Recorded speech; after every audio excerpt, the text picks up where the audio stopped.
Welcome to Camping World Stadium for the second to last game of the 2018 FHSAA State Football Finals. This afternoon, two of the top programs in Florida and in the nation fight it out in the Class 6A title tilt. It's the Northwestern Bulls and Armwood Hawks playing for the trophy here on Spectrum Sports.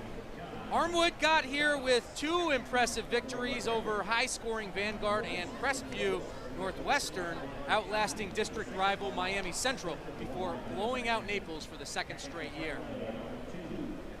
Welcome to Orlando, everyone. An absolutely beautiful day here. Rishi Barron and former Bucks quarterback Jeff Carlson here to call the action for you. Jeff, this is a rematch of last year's 6A championship game, but these two teams a lot different than what we saw in that contest. Yeah, we really did. And talking with Coach Davis right before the game, I asked him, how many guys are actually on the team from last year? He just said 6 or 7, but this team is much more team-focused as opposed to more individually focused. He feels a lot better about it this year. You could feel that confidence this year, but Northwestern on the other side, they're back again as well as the defending champion, and they look big, they look athletic, and they are battle-tested with all those teams down in Miami. So we are looking for a very good matchup this afternoon. Armwood lost a dozen Division I players from last year. Northwestern lost a lot of big-time talent as well, but that doesn't mean we don't have some playmakers on the field. There's one of them, Ajayi Hall, had a monster game against Crestview last week. You were there for that. What makes this young man special? Well, I'll tell you what, we have a lot of big athletic receivers on both sides of the football.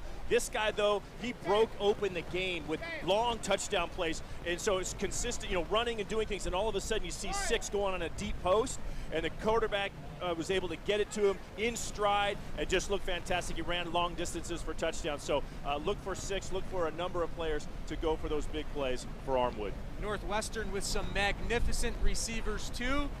And there is Jaquez Stewart. You'll see him in the slot and in the backfield. Well, that's exactly what I was going to say. It's going to be interesting for all of us to watch how he is used today in the offense. They can use him at different places. He's not the big guy, 5'9", 170, but they can use him anywhere, and he's so dynamic that he can have a big play from anywhere on the field. Armwood has made the state final 5 of the last 6 years. Can't beat the teams from Miami, though. Evan Davis in his second year as a head coach after taking over for Sean Callahan. 11 years as an assistant there. He's a former Armwood player. What does he have in this group that can turn the tide and beat Northwestern today? Well, Armwood always has great athletes, but I think it's what he was just talking about as far as the family togetherness and doing it for a team a concept as opposed to the individuals. But I mean, did you see that winning percentage? 931, 27-2. That's almost unheard of.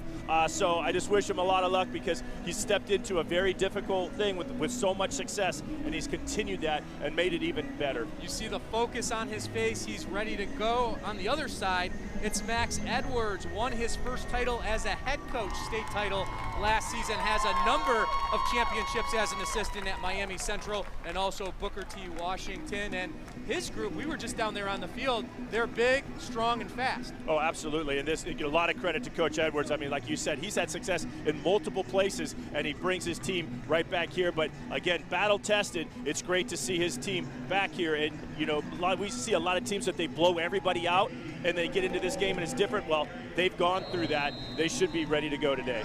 A lot of people didn't think either of these teams would make it back, especially with the tough schedule they've both faced. Armwood will get the football first, and there is Ajayi Hall on the kick return. And here comes the Armwood offense, ready to go and try to win a state championship. It's eluded this team since the last one in 2011, and their quarterback this year, first-year starter for this team, a sophomore, Cameron Ransom. What do you like about him? Everything. He's 6'3" and a big, thick, strong guy. He can really throw a nice ball. Left-handed guy, but then he can pull it down and make big plays with his feet. So he's got it all, and he's only a sophomore, so expect to see a lot of him in the next couple years.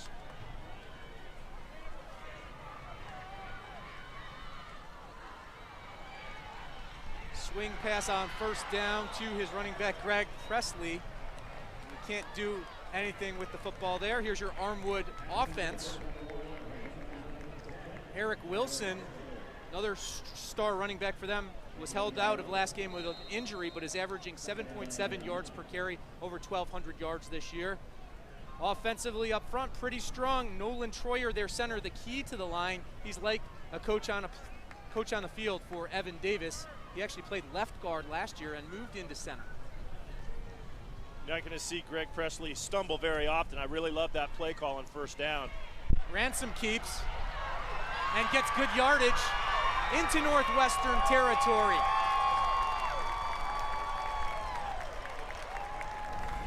Nice couple of calls to open up this game. Instead of being conservative inside where you know Northwestern is going to be able to stop you, they get outside on the keeper, and you can see, I mean, a big rumbling. Sophomore in high school? Are you kidding me? Close to 200 pounds at 6'3". Didn't win the job until the end of fall camp, but since then, looking really good. First down from the 42 of Northwestern, and this is the first carry we get from Eric Wilson. Short gain to the 40-yard line. Northwestern's defense, they run the 3-3-5, and Kalijah Cansey, the pick commit, could be an All-American at 6'2", 250 pounds. At linebacker, Samuel Brooks, 6'3", 205 senior, missed last year's title game with an injury, has worked hard to get back. And then there's Larry Robbins in the secondary, a captain. He'll be going to Buffalo, can play either corner or safety. Shovel pass on second down. Presley taken down on the play. Well defended. They put Wilson in motion and then try to come back underneath on the shovel pass to Presley, but Northwestern definitely prepared for that.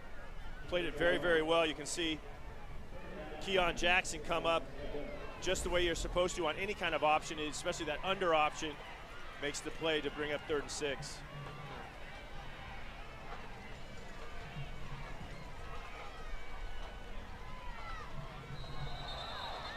Whistle before the snap here. First penalty of the game. This crew being called by the Sewanee Officials Association.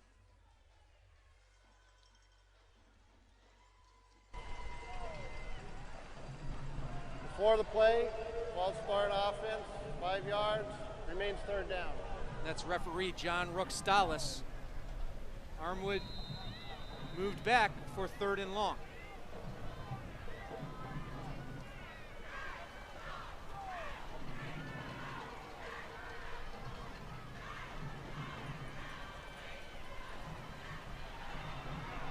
Ransom has time, but throws it behind Greg Presley.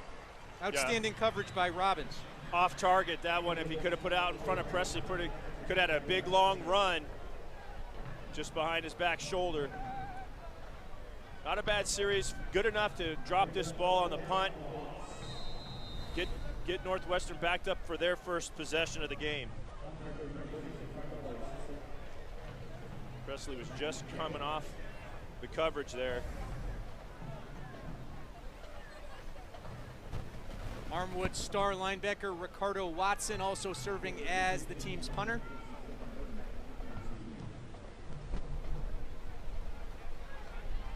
Will be returned. Timothy Burns, well defended by the Armwood special teams. Northwestern averaging 25.7 points per game this season and relying on their senior quarterback, Isaiah Velez. Last year they had Chatarius Tutu Atwell, who is now at Louisville. Different style of quarterback with Velez. Yeah, quite a bit different. Atwell could throw the ball so hard. He was just a tiny, tiny little guy. This guy's got great size, 6'3", 185. Throws the ball very professionally. I like it a lot. Let's see how they decide to use him on offense. There's Jaquez Stewart, who we talked about in the opening of the broadcast. Jalil Kaur there for the tackle. Northwestern operating out of the spread. Romello Brinson, just a sophomore, but he has been a monster. 2 touchdowns in the 4th quarter in the playoff win over Miami Central. Big and bad offensive line. At right tackle, Mark Fox, a South Carolina commit, 6'5", 290 pounds of muscle. their senior stalwart. 2nd and 7 for the Bulls. Nathan Noel spun at the end, close to a first down. And they gave him a very good spot, handed him the first down, I think. I thought they got him short of the first down. It'll be 1st and 10. Noel saw some action in this title game last year as a junior, has offers from FAU, Toledo, and Valdosta State. No doubt that list will grow.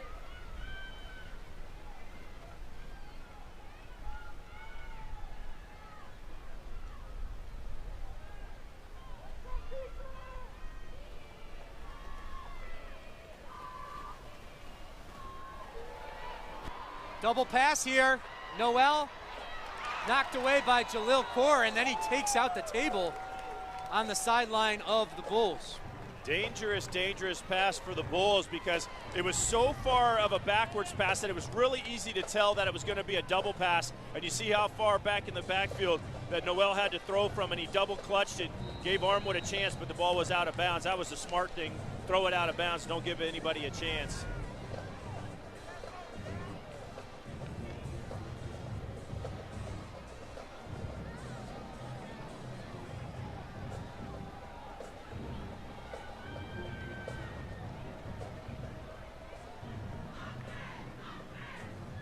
Velez hands it off to Raekwon Berry, a couple yards to the 30-yard line.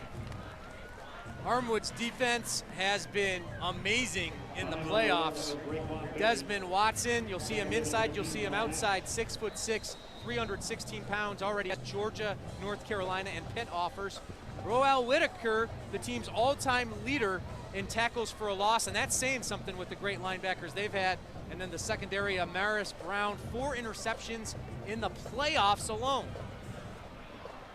Velez completes the pass for a first down. Romello Brinson to the 44-yard line. Just a sophomore, but he was the guy we kept our eyes on in warm-up. 6'2", 180-pound sophomore. Very thin, but man, he's productive. And nice job by Velez to step up in the pocket and then look at the space in the secondary. Big first down. Quick handoff, eaten up by the middle of that Armwood defense and Justin Williams. And Noel got twisted up there. Hope it doesn't look like he got hurt or anything, but really got hit hard. 6 plays, 39 yards so far on this drive for the Bulls of Northwestern. Their first of the game, the defending Class 6A state champs.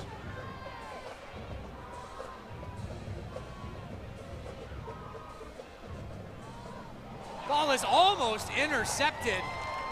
Quick hands by Jamal Nash.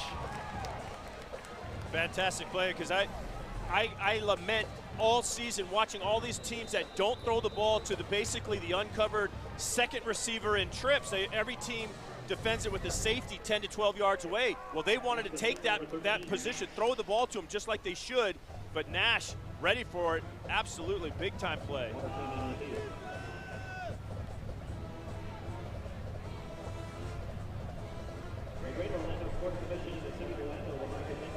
Two outstanding programs meeting again for this championship. Storied histories for both.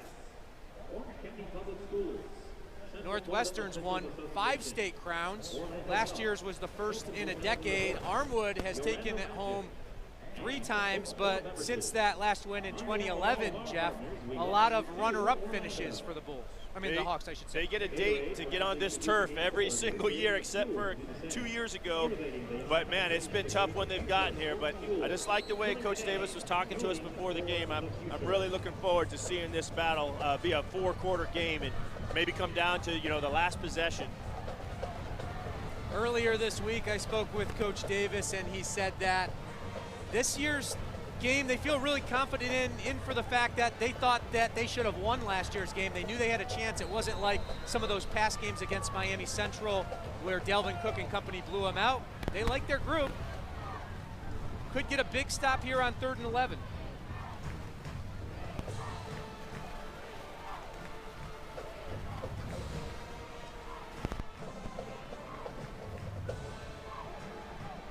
Velez has his man caught, but not going to get the first down. Excellent tackle there by Wilson. Greg Presley actually right there, number 10. Utility guy, first year in the Armwood program. He's a senior, and he looks like he's hurt his shoulder just a little bit, but he'll run the ball, he'll catch the ball out of the slot, and you just saw that. They want to go man-to-man against these receivers, and he does a good job making it fourth down, but he is hurt in the shoulder area.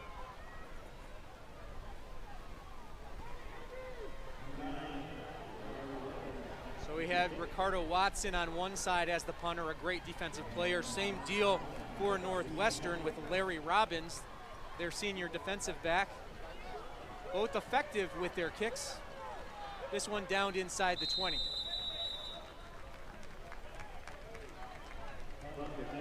Armwood, one of the teams that has among the shortest rides here to Camping World Stadium out of the 16 that made it for the state finals.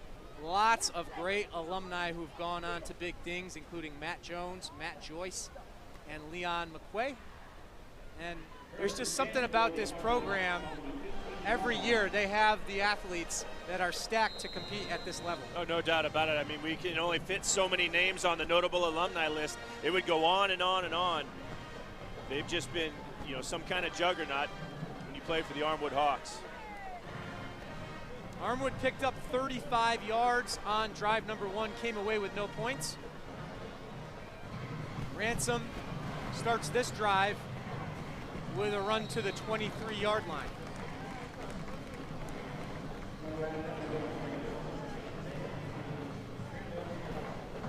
Coming in a state championship game with a sophomore quarterback, you put him in the backfield all by himself and ask him to run quarterback draw. That's a tough one on a sophomore, but this guy's got big, wide shoulders and willing to carry the load. Able to spread the defense out with 5 wide receivers, give you a little bit more chance, but there's still 6 men in the box. They will continue to run it, and great tackle made for a loss. That's Leslie Smith, the 6', 195-pound senior who's committed to Pittsburgh. Yeah, nice job in the backfield, making 3rd and long. Just what you're supposed to do as a senior. Be smart and just stay your ground. Wait to make sure that quarterback gives the ball away.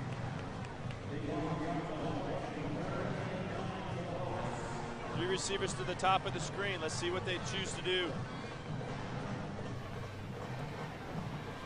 Ransom flushed out. Broke 1 tackle, but not 2. Terrence Lewis brings him down, and the Hawks will have to punt again. Yeah, I think when he slowed down and looked to throw that second one, he would have been past the line of scrimmage probably. Smart to continue to hold on to it and pick up a couple. They'll have to punt the ball away. This time, Northwestern's going to get a lot better field position than they did to open the game. Max Edwards loves Terrence Lewis, just a sophomore, has offers from FAU, Toledo, and Cincinnati. Feels Lewis is going to be a big-time recruit by the time his years at Northwestern are done.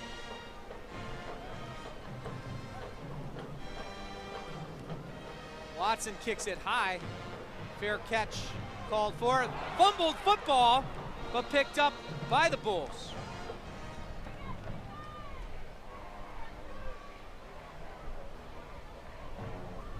Miami Northwestern advancing through the gauntlet of its own district, and then in the postseason to get here, some excellent football players among their notable alumni. Teddy Bridgewater, who was at their game in Naples last week. Amari Cooper having a great stint with the Cowboys, and Levante David of the Bucks, who we hear is going to be here for the game today. Not a bad list there as well.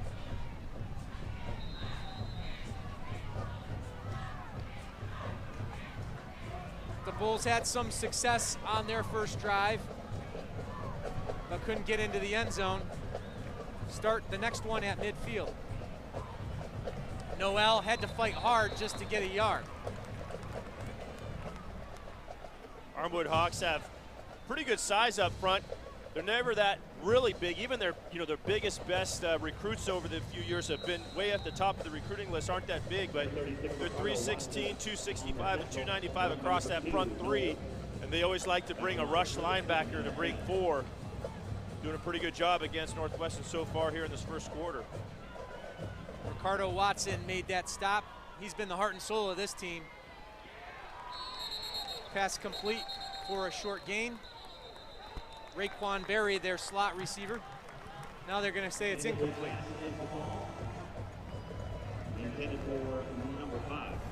I thought the guy with the best view of it called it a completion. Oh, that's right. The guy that was behind the referee down the field saw that come out. Just basically had that exact viewpoint.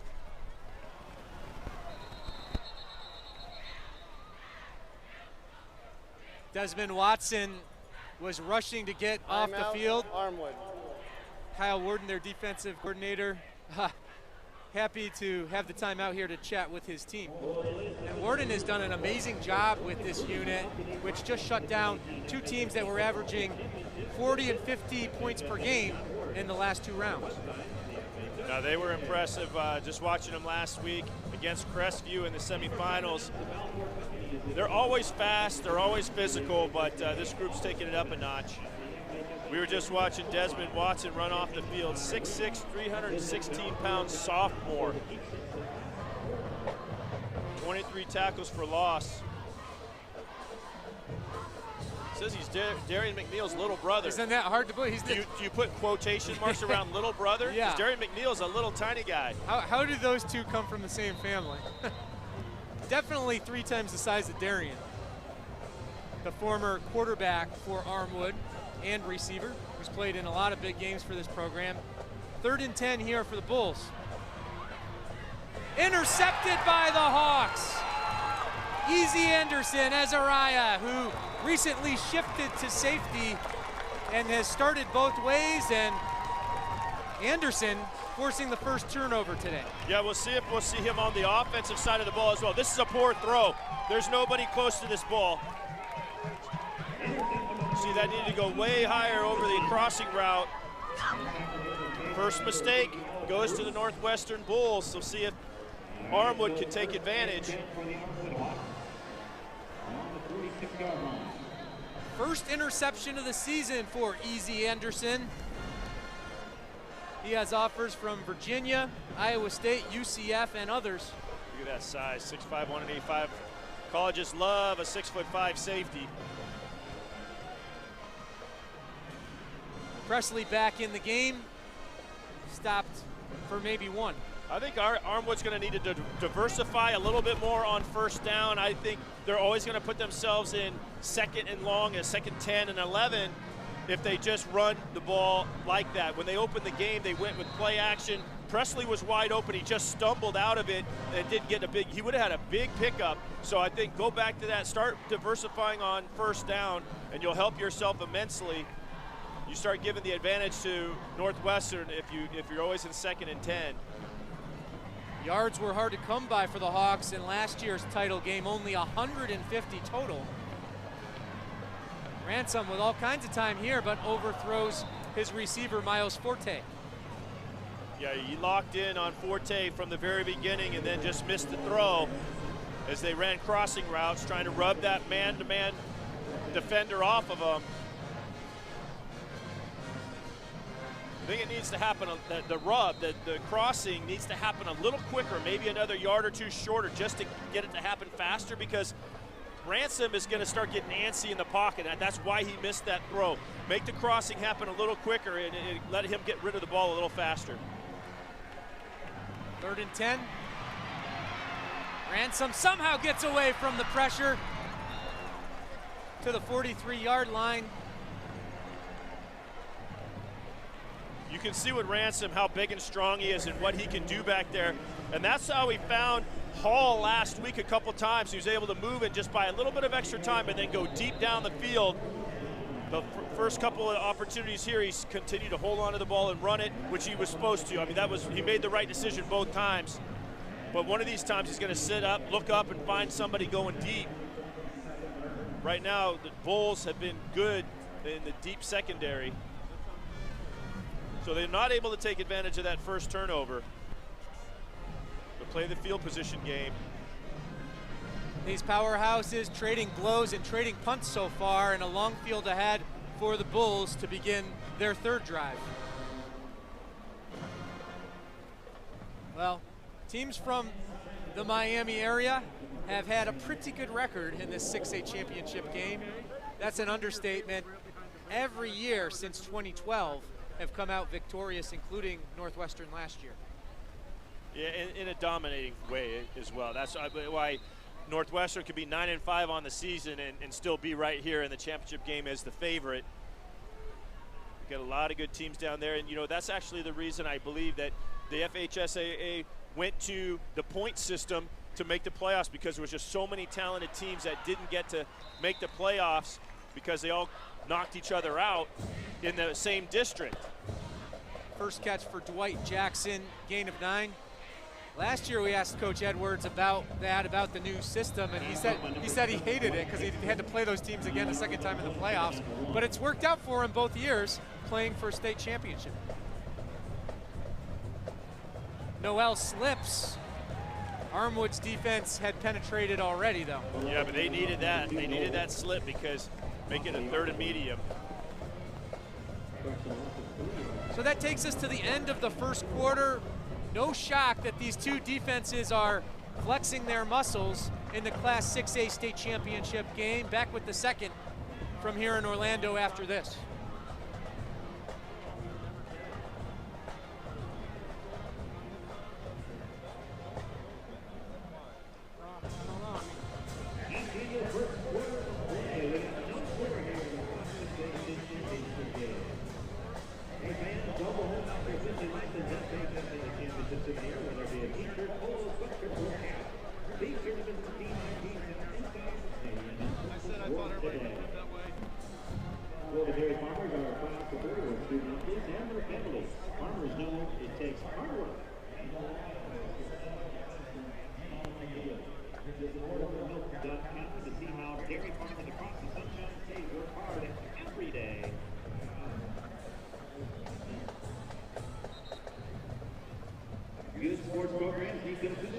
Slow start for both offenses here at Camping World Stadium. Nothing your score. Jeff, all we've seen, defense and punts in the first quarter. And you know what, that's okay. I mean, we're used to watching so much offense, whether it's college or the NFL, there's just so much offense, but it's good to see some football teams come out and play great defense. These two programs with 8 state championship wins between them. Armwood looking for another 3rd down stop here. 1 for 3 on 3rd down are the Bulls. Good pressure from Watson, but Velez gets away for the 1st down to the 25. Nice scramble for the tall quarterback. Gets up and inside, and Armwood just a half a step behind him. Looked like they were going to get him right there. Nice moves.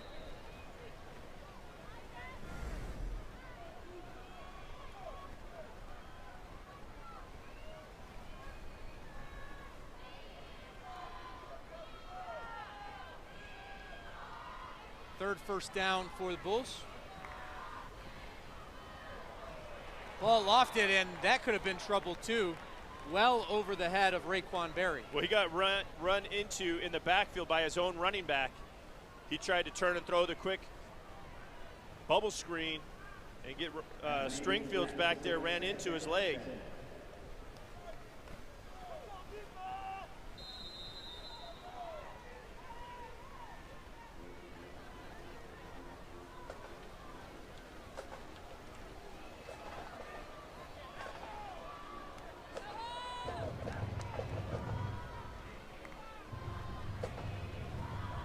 Last quick hitter, Romello Brinson to the 32.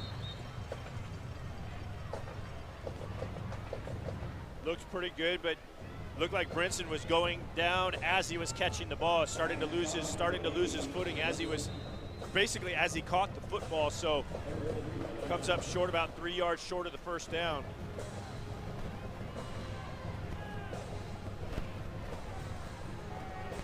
Brinson with offers to Miami, Florida, Georgia, and a number of other big programs. 3rd and 3. The Bulls have converted 1 third down on this drive. Delayed blitz, and a great hit there. It looked like perfect timing. We've seen some flags come out on things that look similar to that, but I think Amaris Brown was just absolutely perfect timing. The 6 foot, 185-pound junior with 7 interceptions on the year makes a perfect play on this slant. It's a good throw, but just look at that perfect coverage right there. Brown has 7 interceptions this year, 2 for scores.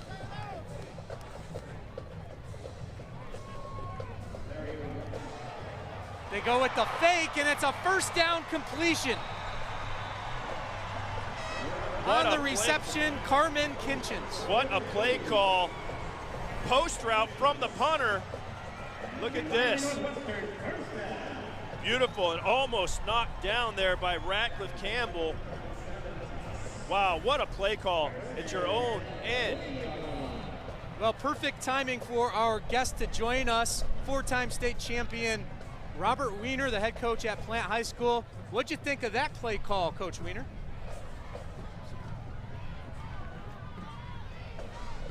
That definitely took some daring there, you know, this early in the game, particularly in a 0-0 ball game.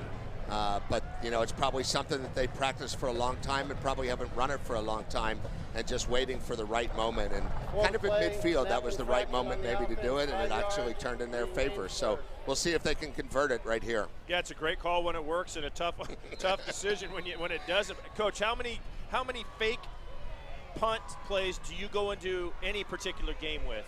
I say we usually have 2 on the special teams. Same with extra points and field goals? And same with extra points and field goals. We always have 2 of those. Helmet flies off on the hip by Easy Anderson. Good gain there for Andre Stringfield. Coach, you played Armwood back in week 2 and very close game there. How different is this Hawks team now from when you played them? I think they're very different, honestly. I think that this team has been one of the best developing teams that we've seen. As we see here on the second down play, almost gets the first down there, but they've really, really, really grown a lot. In fact, we went to the game last week in the state semifinal to watch them, and we even thought they just physically looked bigger than they were in week number 3 when we had an opportunity to play them. And so I really think they're hitting on all cylinders right now, and Evan Davis has done an amazing job and his staff of getting them to their peak performance once they get here to the state. 3rd and short for the Bulls. Just converted on 4th down on the punt fake. Here they go to the ground. It's going to be really close. Great hit by James Range. Right around the 42-yard line, which is where the marker is. He picked up the first down. They're going to wave it on, I believe. Coach, you see the Armwood Hawks year in and year out. It's one of the great matchups in the Tampa Bay area. Is there any difference between playing them at home on your turf field versus out there at Seffner on their grass field? Yeah, there's no doubt that it makes a difference. I mean, both teams feel incredibly comfortable at their home field. I think we've won 1 at their place, and they've won 2 at our place, I think. So it definitely makes a difference. First down for the Bulls. They've been going to Stringfield all drive and may have another first down taken down by Jaleel Cork. One of the things you might notice, Armwood is really giving a lot of different looks on defense. And they traditionally are a team that kind of sits in something and says, this is what we are, and come get us, because they have such good players. But they've really given a lot of looks so far today. Sometimes it looks like a 3-man front from Armwood with a stand-up guy, but they're actually almost always rushing 4. Yeah, I've even noticed they're just putting 2 guys with their hands on the ground and bringing linebackers off of both edges. Right now, Northwestern's got some momentum, and they're getting rid of the ball pretty quick from the quarterback. So it's been effective recently. And I think of the block patterns on that, when you have those stand-up guys, you have to decide if they play like defensive linemen all the time And then it doesn't matter if their hands in the dirt or not. You just play them like a defensive lineman. And Armwood, those guys, usually those guys just outside, are usually playing like a D lineman. 8-yard gain for Noel on first down. Give it to him here. Stays on his feet until he gets to the 16-yard line. This is the Class 6A state championship game. Rishi Barron and Jeff Carlson in the booth with Plant head coach Robert Weiner as they do move the chains. Coach Weiner, how would you attack this Armwood defense with all those different looks in this type of a situation? Well, the one thing right now is they're in the red zone, and I think that this is when Armwood is at their very best. I have never played against a defense that's more prideful in the red zone than Armwood is. Velez keeps and takes it to the 10-yard line before he's pushed out of bounds by Ezariah Anderson. Well, the Bulls are diversifying here, Coach. They're really giving Armwood a lot to look at, a lot to think about. Screening and now letting the quarterback keep it, handing it off. What do you think? Pretty good. I really think a lot of what you said is absolutely dead on. There's been so many different things that they've run just in this drive alone.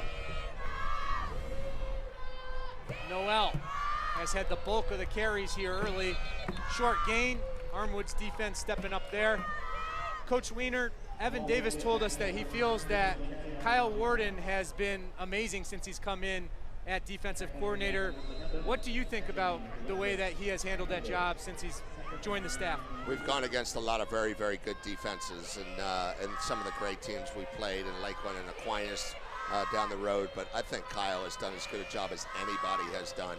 He gets these guys to play as hard as they can, and they know exactly what they're doing.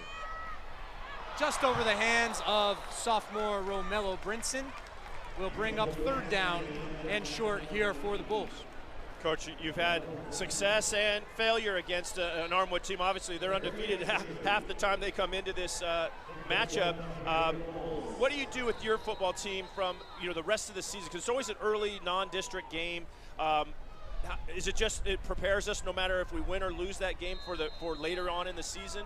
It's absolutely that. I mean, we used to play for a district title way back in the day when we first started, and now it's just a situation where our game is such a great game, and I think both sides appreciate it. There's such a respect level on each side, and we both know that at the end of the game that we're way better football teams. I see the Monday afterwards how much faster we practice. But the one thing on Kyle Warden that I'd like to say also is that a lot of times teams that have great athletes like they do, you just think that you just get them in something and let them play. I think that maybe the most notable thing about Armwood is maybe like the best Major League Baseball hitter. Like if you get them on a slider on one play, if you throw the slider on the next one, they're going to hit a home run. And they are an amazing adjusting team on the field. And that means that's an extension of what Coach Warden and the coaches do in practice, because we sometimes will get them on something and we think we're going to get them on it again, but it's not going to happen. Northwestern electing to kick the field goal here. Arlen Navarro, who has been very good recently, coming in. And it doinks off the upright, so we are still scoreless here in the second quarter of the Class 6A state championship game. That's got to lift Armwood's offensive spirits a lot, but Coach, we just talked about it beforehand, diversifying their first down calls. It seems like a little predictable, a little bit conservative, maybe way too conservative when you've been unsuccessful in this game so many times. Even though they feel better about their team, maybe just doing a little something different on first down. I completely agree. I think sometimes in these big games, as a coach and a play caller, sometimes you want to feel it out at the beginning. But the one thing that I know for sure, if that is number 6 doesn't become involved in the game for Armwood, they're not going to win it. He is, I think, the best player on the entire field, and he can change a game in a heartbeat. Ajayi Hall is a tremendous player and still a youngster with a lot of great football in front of him, and he single-handedly beat us. We had 48 defensive plays, 45 of them were good. One, their running back ran 96, and 2 others, he caught 2 posts for touchdowns. Well, this one's going to get to this very interesting formation right now. They've got 4 receivers on the left, an open tackle on the right. Hall is in the backfield, so that inside receiver is ineligible. Wanted to see what they were going to do out of that, if he was going to block. If he takes a step downfield and they throw the ball, it's an ineligible receiver downfield, but I'm sure they're well aware of it because that's what they're trying to do. They're overwhelming the left side, but I don't know what do you think, Coach? You've seen it, so what do you think they would do out of that? I wonder, because in our game we didn't see that, and I've seen a couple of their games since then, but sometimes they put in something, we all put in something specifically for, you know, that defense in this particular game. And something when it's new like that, maybe they didn't have it just right, and that's why they called the timeout. So they may want to tweak this a little bit, you know, as to when they go along with that. So they did definitely try to give them a different look, and we'll see how that goes. Well, hey, I got a quick question, because I've watched your team so many years, and you come up with all kinds of cool, funky formations. What are they going to do out of this? What would you do if you had this? If you had this look, what would you? So to me, this looks like an inside run, or this looks like a quick screen. One of those two things. And now they're shifting out of it, so now they're into a regular formation. They come blitzing on Ransom. There's quick screen. And the quick screen blown up by that Northwestern defense. Not very many teams can block those defenders outside. They're so quick, and it's in such open space. That's why you get a lot of flags on holding. But these guys in yellow and white, they're just not going to. They're not going to be able to be blocked long enough to get that play out of there. But what do you think about putting your sophomore quarterback in this basically empty backfield pretty regularly? Yeah, I think it sometimes is putting a lot of pressure on him in these situations. And the one thing also to watch throughout the game and later in the game when you guys are here in the third and fourth quarter is I haven't seen Armwood with so many guys who are contributing on both sides of the ball before. And, of course, you know that we play that way a lot, but it can really put some pressure on you late in the game. And like I said, number 6 has to be involved in the game. He has already been involved in the game on the defensive side. And you'll even see the wide receiver, Anderson, who made the interception earlier on the game. You know, he was playing defensive back, and he's been a wide receiver all season long. So one thing I think Armwood's really done has been creative with trying to find personnel that's going to work best in best situations. And they're at a point in the season where situation for situation is really very specific right now. Penalty moves Armwood back here. Jerome Ford in the house. Such a great career he had at Armwood. I'm sure Coach Weiner is happy that he no longer plays for the Hawks. I like seeing him in his Letterman's jacket and not a uniform. You know, last year when we played him, I know that he hadn't got like as much play in recruiting as some other guys have, and of course he ended up going big time. But I really thought he was the most underrated player in the state. And Kyle Warden and Coach Davis against us last year did a great job because we were taking the edge against them, and they moved Jerome Ford to defensive end.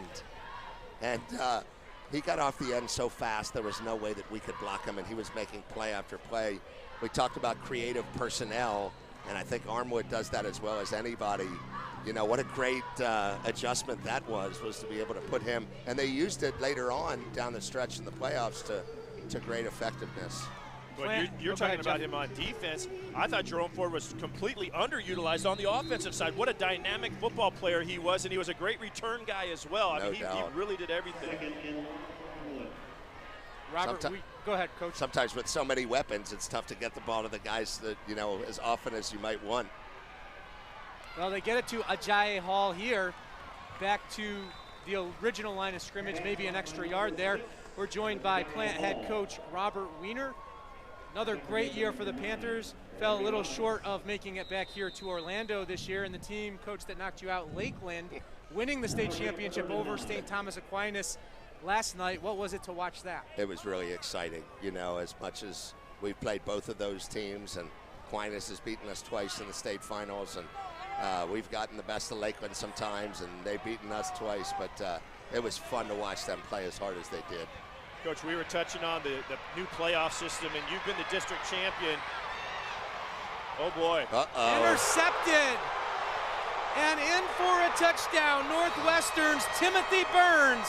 Pick 6 to get the first points of the game. So I was going to say that I thought when I walked up here that just looking at it, like Lakeland made a big play on a scramble play and completed it, that I thought a breakdown play that wasn't the actual play itself was going to be the difference. And this so happens that the breakdown play was how the defense responded to it and not the offense coming up with it. Well, you'd say, well, that was a sophomore mistake right there, but I could see on that replay, he did have a guy that was wide open, but he just got slung down right when he was trying to get rid of it, so it made it look pretty bad. But he was trying to find a guy that actually had a lot of space.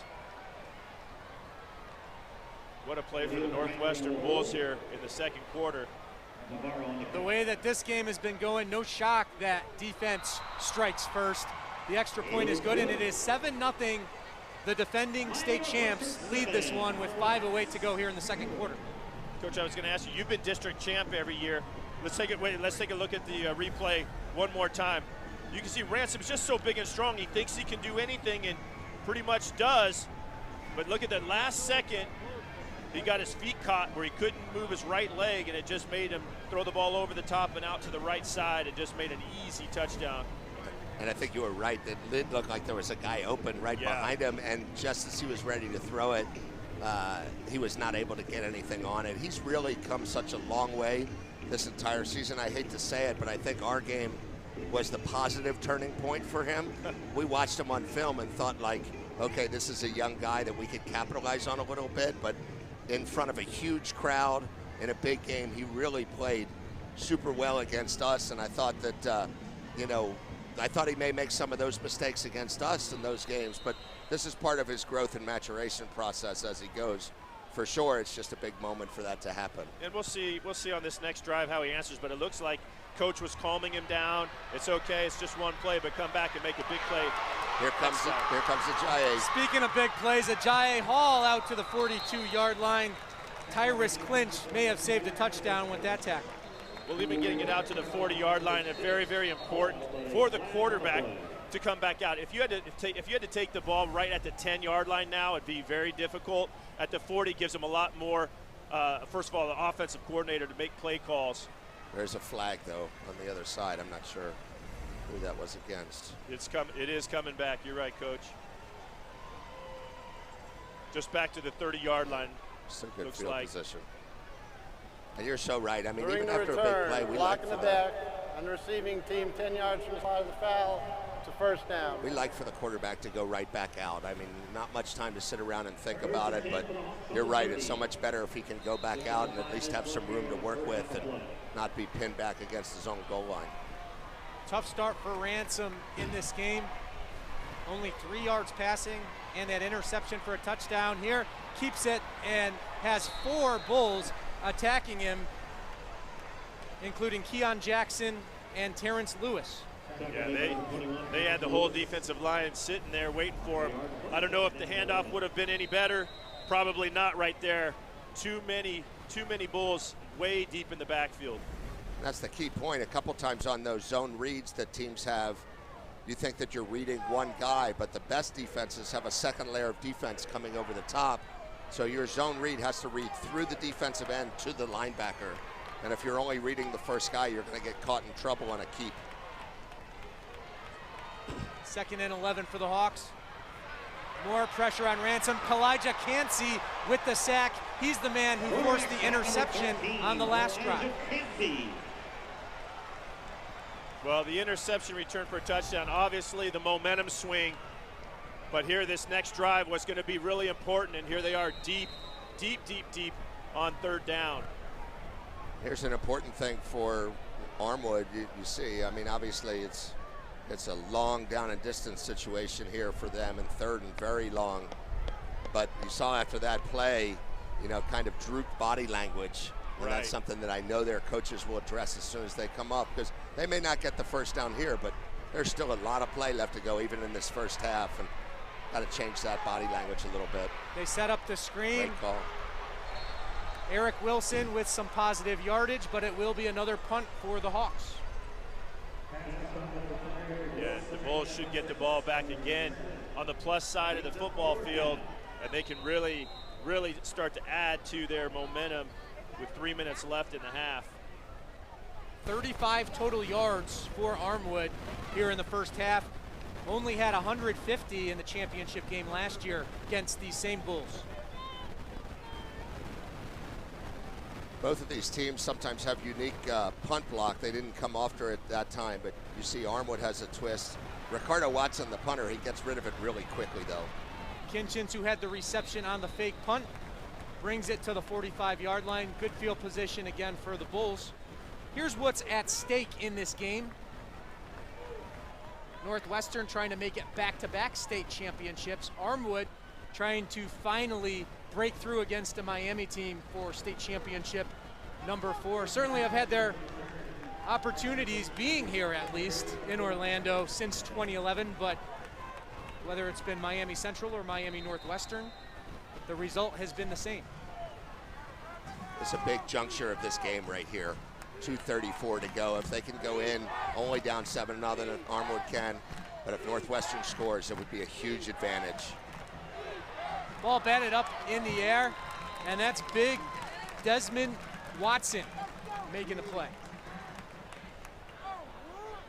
You look at the two teams too, and a 9-5 team, you know, versus a team that's only lost 1 game throughout the entire year. But you look at the teams that that Northwestern's lost to, you realize that schedule, and you know that they're not scared to play anybody. They've been in the wars with some of the best teams in the country, with IMG and Central and those teams. Brinson shifts direction after the catch, close to a first down at the 36. Yeah, you know, when we get to these state championship games, a lot of times we see teams that have just dominated completely and never been, I mean, it's almost like Alabama, and Tua hasn't even had but 19 snaps in the fourth quarter. A lot of these teams don't play those second halves very hard. No doubt. But Northwestern has been battle-tested multiple games. Exchange issue there, but Velez, after it came out of Noel's hands, short, falls on the football, but he is short of the first down still. Fourth down, but you know they're going to go for it here.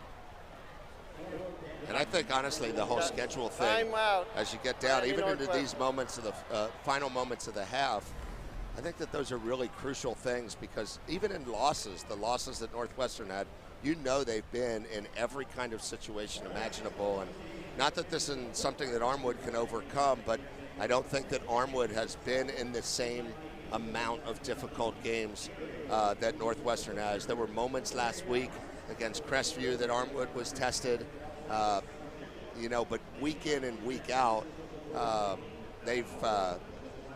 Northwestern has played those really tough teams. Check out this schedule, Coach. Now, when you look at that, Coach Wiener, what do you see? I mean, I see some of the best teams that you could possibly play. Columbus is going to play tonight for the state. South Dade's a team that won it a couple years ago. IMG, everybody knows the kind of talent that they have. And Miami Central, I just finished yesterday watching their film against St. Thomas Aquinas, trying to figure out how you could possibly beat them, and Central beat them earlier on in the year.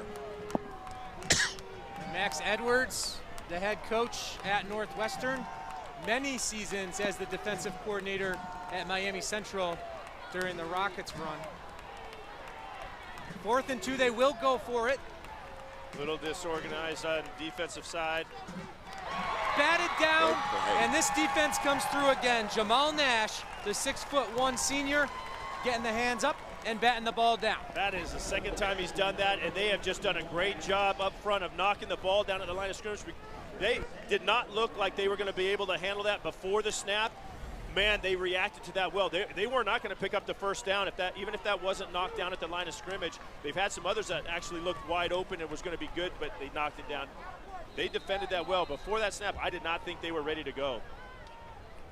Coach, you played one of those Miami area defenses a couple years ago in the state final against Aquinas. How do you try to attack them offensively? I think you have to be very multiple and run a lot of the stuff that looks like it's going one direction and coming back the other, what we call quick counter plays. Hard to do anything when you're getting that kind of pressure on the other side. That time, it was Terrence Lewis who has made a number of plays. Okay.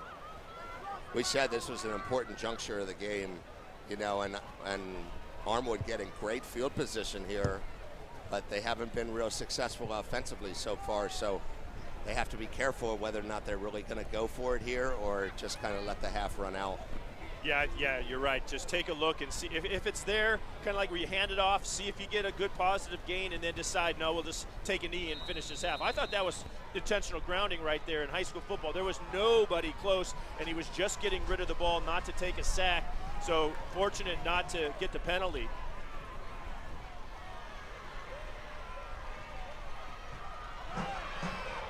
Another tackle for a loss by Larry Robbins. Miles Forte met immediately after he caught the pass. And you just see how quick the reaction is by the secondary to get to these guys. They're not used to getting hit that quick. They usually get this ball and have some space, but look, you just can't block those guys back there. This one, Larry Robbins coming up. He is the captain going to Buffalo. But you just cannot block those guys in that open space. It's hard to ask your receivers to be able to do that. They're just such good tacklers on the first hit, too, both sides. I mean, Northwestern hasn't scored an offensive touchdown today either. Quarterback draw, and like that's another tackle for a loss. Hit. It's been great.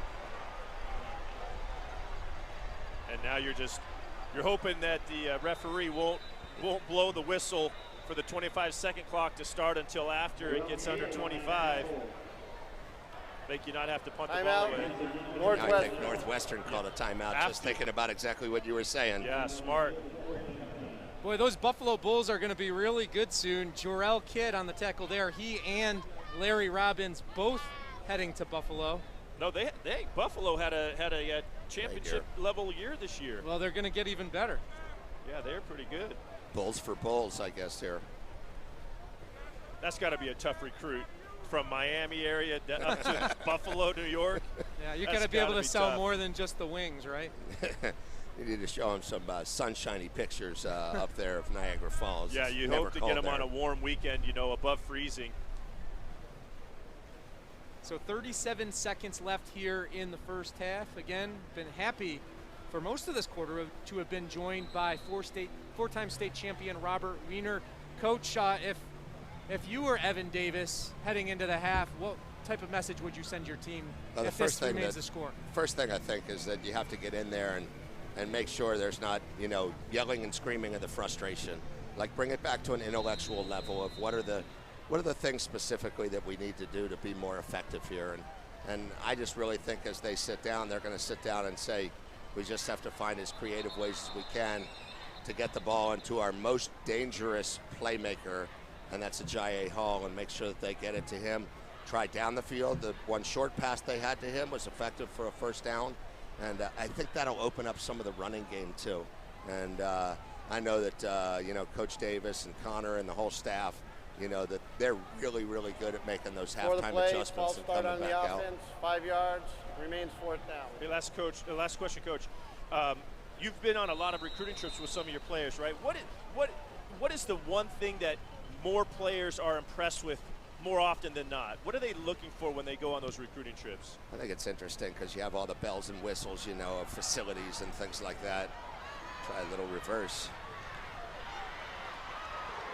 Looked like a big hit was coming. It didn't quite happen. But I think most of all, when these kids come back and talk about their college trips, is they want to know what kind of family feel there was at that place.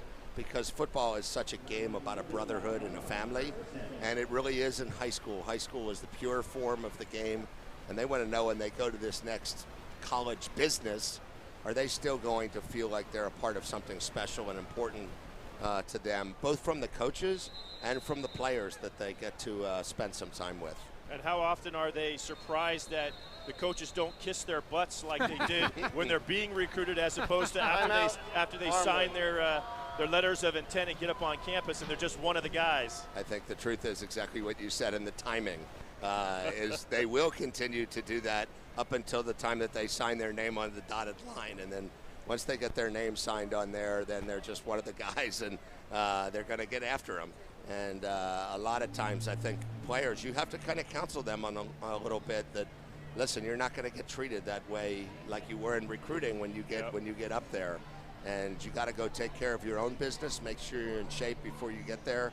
A lot of kids are so ready to get in there and get in the weight room and get stronger, but a lot of times it's just the running and conditioning that they're not used to and ready to go. And that seems to be something that really they need to focus on the most as they prepare themselves. Coach Weiner, we'll give you a minute to talk about plant football. What did you think about this season? What was your message to the guys after it, and what should we look forward to in 2019? Yeah, I really loved this season. We had a tremendous group of guys. It looks like if Armwood could come back and win this championship here, that the 2 games we lost would be the 2 state champions. And I think Lakeland's as good as any team in the state of Florida, so we might have lost to the best team in the state of Florida. Watch this final play. Velez, all kinds of green in front of him, and takes it inside the 40-yard line with 12 seconds left here in the first half. Smart play by the senior quarterback. Gets out of bounds and saves himself a couple. He could get 2 more plays out of this. And they still have the timeout.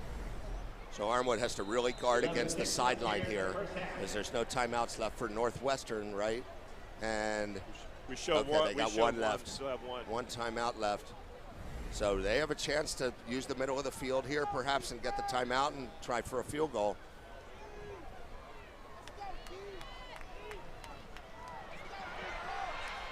Velez sacked. And a great finish for the Armwood D here in the first half. Clyde Pinder, we think they actually were out of timeouts there. They had to be out of timeout, so they would have taken one right there.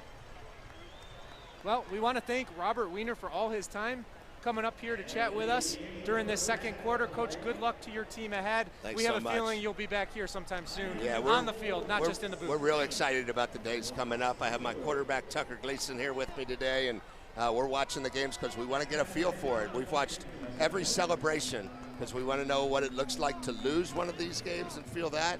And then we really want to know what it looks like to win one of these games. And we had a picture of Tucker as we were watching the games, and we sent a text to his mom, and I said, the next time you see a picture of him at this field, it better be him wearing a uniform, a planned uniform, getting ready for the state championship game. Gotta love that. Robert Weiner, 4-time state champion, probably more to add to that list before he's done. Thank you to Robert Weiner, and at halftime here at Camping World Stadium, it's Miami Northwestern 7, Armwood 6, a Timothy Burns defensive touchdown.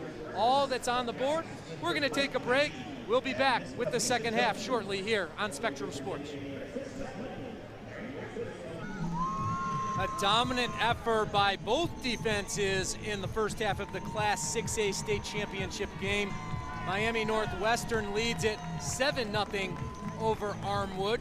Rishi Barron and Jeff Carlson back here at Camping World Stadium. We're about set for the start of the second half of this game, but really only one play to show you in terms of scoring, Jeff. No surprise it was by the defense. Timothy Burns, after the pressure by Kalijah Cansey with the INT return for a touchdown. Both defenses putting on good shows here. We're used to seeing a lot of offense in these state championship games, and this is a defensive battle. This is the one and only scoring play. There's a mistake by the sophomore quarterback to try to make too much. He sees that the receiver down the field, but he was just too much in the grasp to get a good pass off, and it cost him big time. Armwood with just 35 total yards in the first half. Jeff's second play of the game, Cameron Ransom with a 31-yard gain. Since then, 4 total yards. I have the drives for you. 30 yards on the first drive, 5 on the second, 4 on the third, 1 yard on the first drive of the second quarter, then -11 and -9. What is Miami Northwestern doing to shut down this Armwood offense? They're just quick. They're causing pressure in the backfield on the run game, and when they've tried to get the ball outside quick at the line of scrimmage on the quick screen, they have come up really hard. I mean, we're talking about negative plays behind the line of scrimmage, both in the run game and in the pass. So you showed that, and every drive was lesser and lesser to the negative yards until that last one. One was -11, the last one was -9. So that's the only one where they got started to gain positive. But right now, Northwestern, I think, has the momentum. They have the confidence right now. Something good has to happen for the Armwood Hawks, especially on offense, to get their mojo going, or else I think things will start to build for the Bulls. Individually, not a lot going on the offensive side either. Both quarterbacks struggling. Romello Brinson, the one player who has had an impact on offense for Northwestern. Yeah, there's not a lot to talk about, but Brinson has been the guy. Big, tall, lanky guy, but he can make big things happen. So they're going to keep trying to get him the football.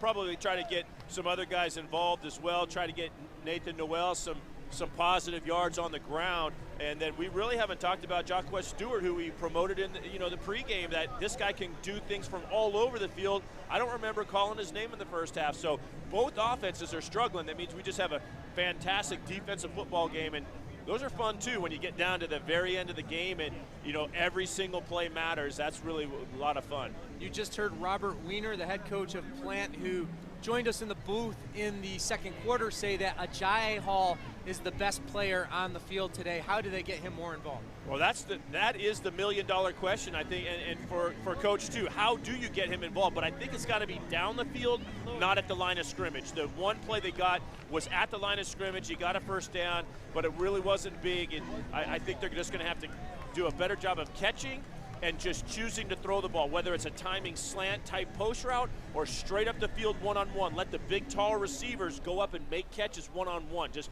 try to set that up one-on-one and let them make plays. Other than that, right now, they're too good up front, and if you take too long to get rid of the ball, you're taking big hits. Armwood's defense has kept the Hawks in the game. How impressed were you about the effort you saw in the first half from that unit? Well, really big. Just like we talked about, we've got names on Northwestern Bulls on offense that should be making big plays, and there's just not a lot to talk about. That's why we had one scoring play in the first half, and it's all we've had to talk about. Just not a lot going on, but I mean, there's good plays here and there, but both defenses are standing tall.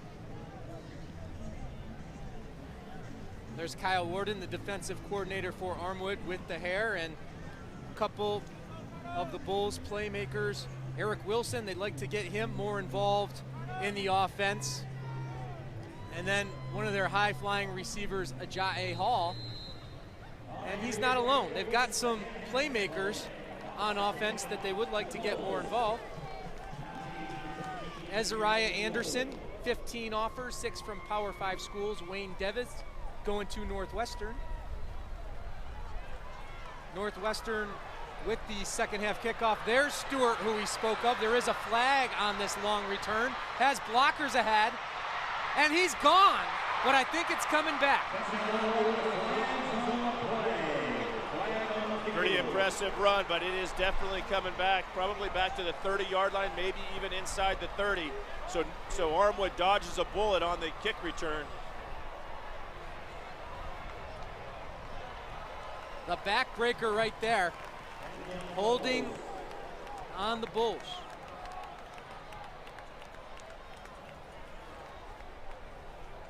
Just did not look like Armwood really had the intensity running down the field, actually, and then gave up some lanes, and Stewart found the outside, a lot of space, a lot of room to run.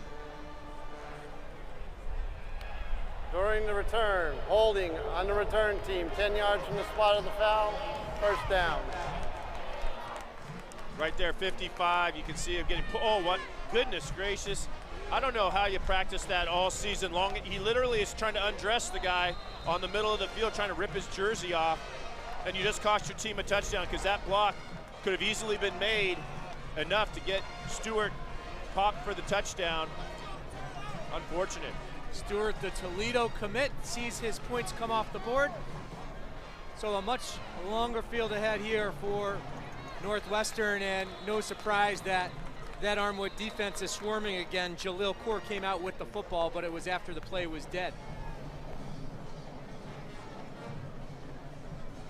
You know, if I saw a kid do that on my kick return team, and the way he held on and dragged him tackled him to the ground, I don't know what I would do on the sideline. I certainly would never let him play on that special team again. I may not let him play on the field ever again, just because that's absolutely ridiculous what he just did to his team.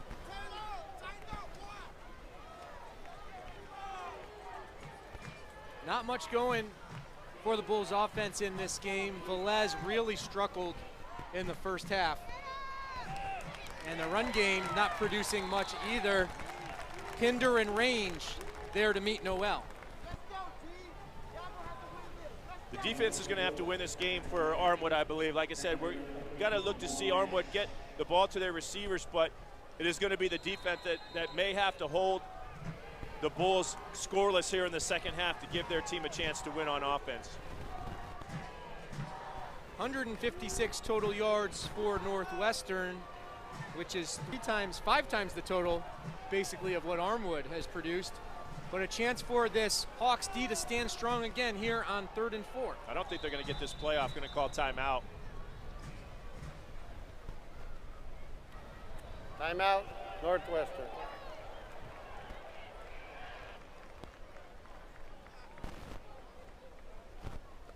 Here's what's at stake as we start the second half of this Class 6A state championship game. Northwestern made that run all the way last year and capped it with a state championship, the 6th in program history on the line in this one. Armwood hasn't won one since 2011, has made it to this game every year except for one in that string. What do you dial up here defensively if you're the Hawks? Well, I think you got to keep your interior linemen at home. We've seen Velez be able to break the pocket and actually make some pretty big plays in the first half. So I think you hold your guys in the center, and you know Desmond Watson is 6'6", 316. Just keep them there. Don't open up a space for the quarterback to get out of there and find that first down. Noel and Stringfield both in the backfield for this 3rd and 4 play.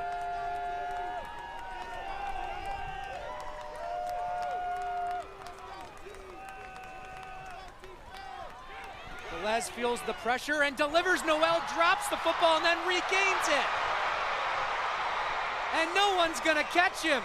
Nathan Noel refocused, grabbed the ball, and was gone. Touchdown, Northwestern. 65-yard touchdown pass from number 11, Isaiah Velez. Good job by the quarterback. They bring the linebacker. You see number 7 blitz. They spread it out, steps up in the pocket. Fun little tip to himself, and Noel, what a quick running back. Takes it to the end zone easily. 65 yards when it was all said and done. Nathan Noel, the junior, who's getting recruited by FAU in Toledo, showing off the speed there.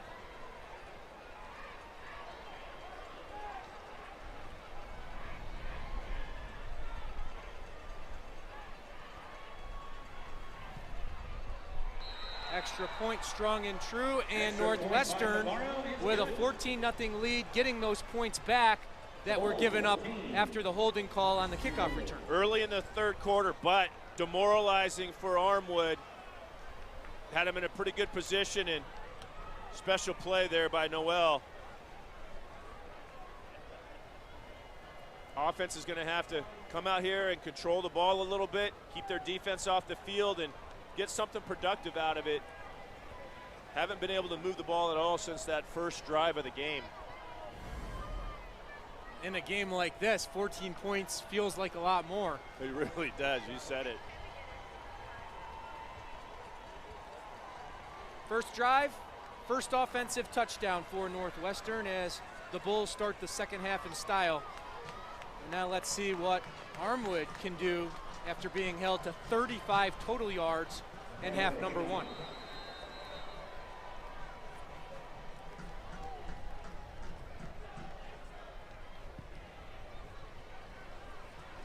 Jai Hall will get an opportunity.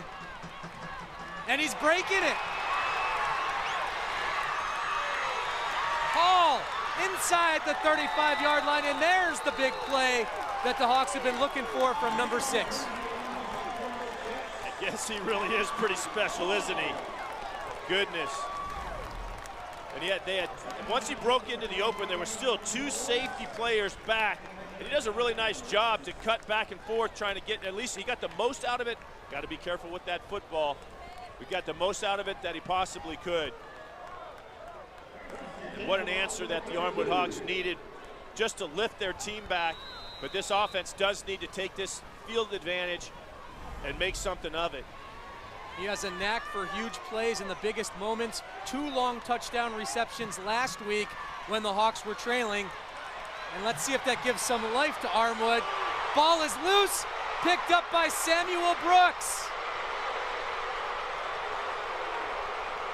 After missing the state championship game last year with injury, Brooks now can etch his name in the scorebook And Northwestern's defense puts the lead up to 3 possessions. Well, I'll tell you what, I like the play call to roll out to the left, but it was well defended, and the only thing Cameron Ransom did wrong is he put the ball on the ground. He had to take the sack because there was nowhere to throw it other than he could have thrown it away potentially early, but outside of that, just got to protect that football. Terrence Lewis, the sophomore linebacker, caused the fumble. He has had a monster game so far. And what redemption for Samuel Brooks, who will be heading to Miami to play for the Hurricanes. And now it's 21-0. Nope, make that 20-0. He missed it. Extra point, no good by Navarro. Score. Unfortunately, you know, Ransom, he's only a sophomore, but 2 of the plays are directly attributed to him. 2 of the scoring plays for Northwestern, the interception and now the fumble. Again, they were well covered. But you know what? Just got to be more disciplined with the football. Even Hall on the kick return, the ball was sloppy, out way away from the body. This one cost Ransom and the Hawks 6 points. 56-yard fumble return for a touchdown for Samuel Brooks. Last season he was hurt against Carroll City in a game on national TV on October 12th. Missed the rest of the year. At the time was a 5-star recruit. All he wanted was another chance his senior year. And what a postseason he's had. Fumble return for a touchdown against Central for the first score of the game in that upset win earlier in the playoffs and here in the state final. A huge fumble return again for a touchdown. This time they want nothing to do with Ajayi Hall, and they kick it out of bounds.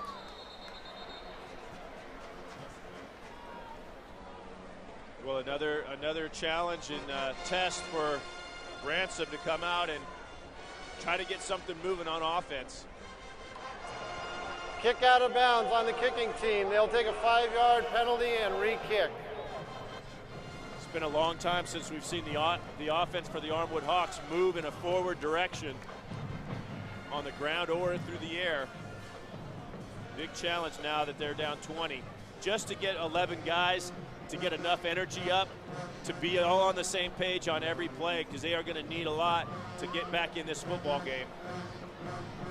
Last 3 possessions for the Hawks, negative 11 yards, negative 9 yards, and 1 play where the Hawks fumbled and had it returned for a touchdown.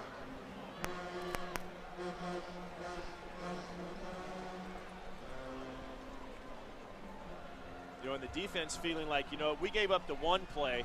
That's only 7 points to Northwestern here in the 3rd quarter. Man, if it wasn't for our offense, we'd be okay, but it is 20-0 because this is a team game. Well, most years, Armwood hasn't seen a lot of adversity in the regular season, but this year started with that. A loss to Tampa Bay Tech. Evan Davis said a lot of who he called fringe members of the program really turned on the team during that time. All the core members stayed, and they believed next game they go ahead and they beat Plant. And it really turned their season around, and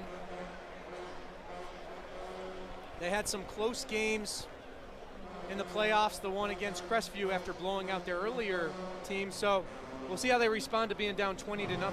Well, that next kickoff was going to go out of bounds on its own. Hall should have let that ball go out. They would have gotten the ball past the 40-yard line. He knows he made a big mistake right there. Again, just another sophomore. There's actually quite a few sophomores on both sides of the ball playing today. Could have let that one go out of bounds, but you're scared there's 2 or 3 yards there that maybe Northwestern could get down there. They started their own 13-yard line. Senior Wayne Dennis trying to pump up his team, clapping it up as they get ready to start this drive.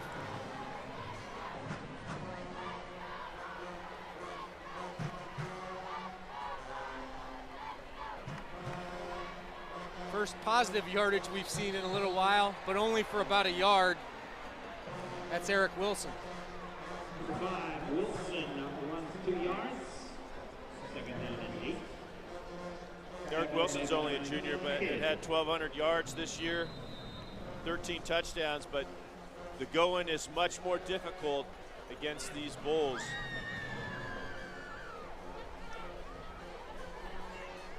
Armwood's won its last 13 games. Rolled through the postseason. Here's Hall. Uses the speed and stiff arm as he's knocked out of bounds at the 19, but there is a flag down. Might have gotten Presley for a hold. I think he's the only guy that the ref could have been looking at that point. Again, out in open space on the shovel pass. You could just see the talent that Hall has. But when you're trying to block off the edge outside in space against a small, quick guy, it's very, very difficult to keep him on the inside of your body to block him properly without getting that flag.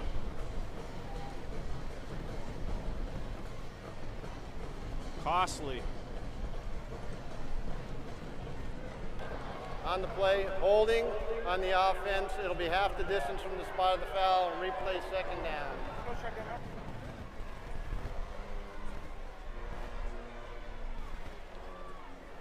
Dominant effort by this Northwestern defense. Armwood has marched backwards for most of its drives.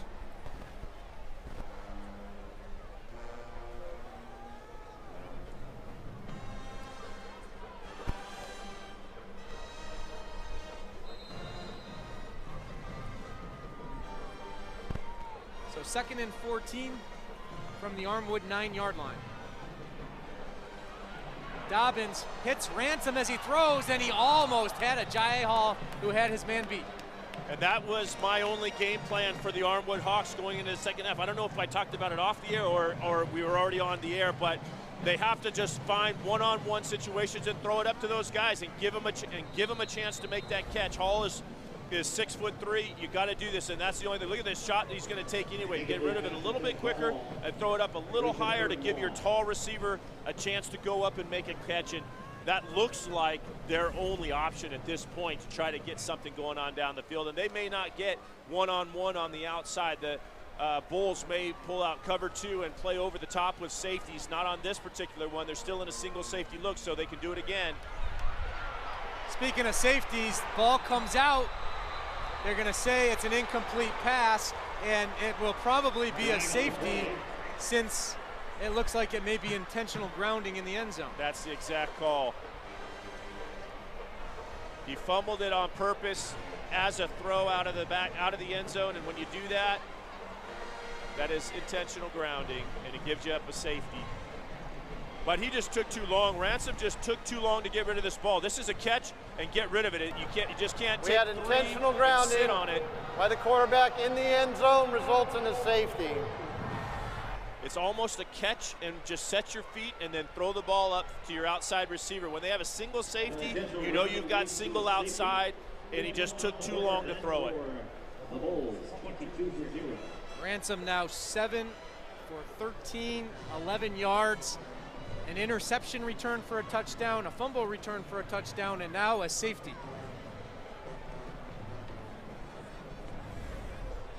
They just get too much penetration too quick, so they just don't have time to do this. You've just got to catch it, move your feet forward, and throw the ball out to your outside receiver. This one cost them 2 points and a free kick from their own 20-yard line.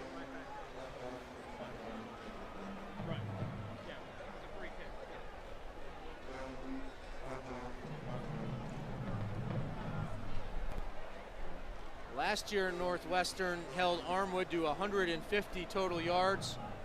I think that the Hawks would take that right now because currently they sit at 20.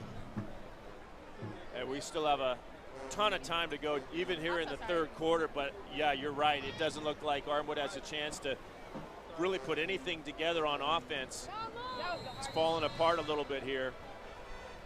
221 yards for the Bulls, 20 for the Hawks. They've only netted 1 first down in this game, and that was on the second play from scrimmage.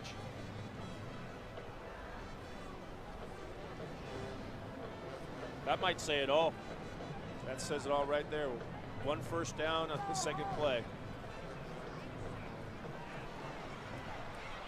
We saw a huge return from Stewart, wiped out by a flag. There is another flag here too, as he got it inside Hawks territory. What are these Bulls thinking on the kick returns? This is the most blatant block in the back. Unbelievable. Let your great players run with the ball. You see the coach talking, and he just literally, as square as you could block somebody in the back. And as we saw in the previous one, block in the back on the return team, 10 yards from the spot of the foul. It'll be a first down. we had a guy tackle a guy to the ground, and you have a great returner. Let him return it. Don't take it out. Don't take it out of his hands by making a bad block.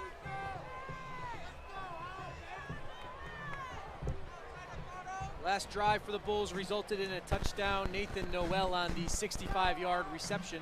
Our only offensive score of this game, but the Bulls have 22 points. And the inside run for Stringfield nets 5 yards here. I thought his own guy might knock a fumble out of there. Jalil Kaur has had a solid game for the Hawks. Most of their defensive players have. The one big play they just gave up, all that they've allowed in terms of scoring.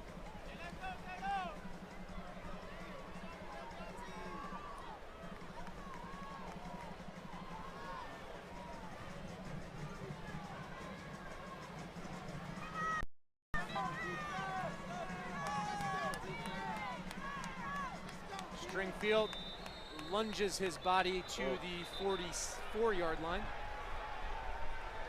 We had a pure pancake block downfield, no flags on the field that I see, so that was a legitimate block. Starting to show some domination from the Northwestern side.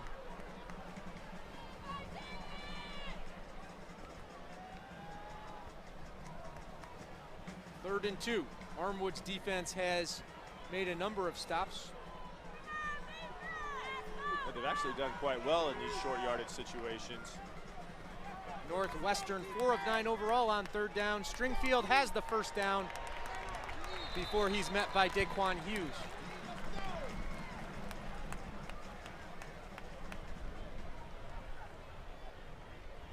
Stringfield, even though he's a junior and a backup, he's got a number of offers. He had been injured with the groin injury and hamstring, but he's healthy now. Tough day for Cameron Ransom, the young quarterback for the Hawks. Yeah, he's extremely talented. And he's going to have better days, but it's been a tough one. And what can you say? I mean, he didn't have anywhere to throw on the one that he took the sack, but he's just got to protect the ball a little better. But this has been a heck of a quality defense coming at him.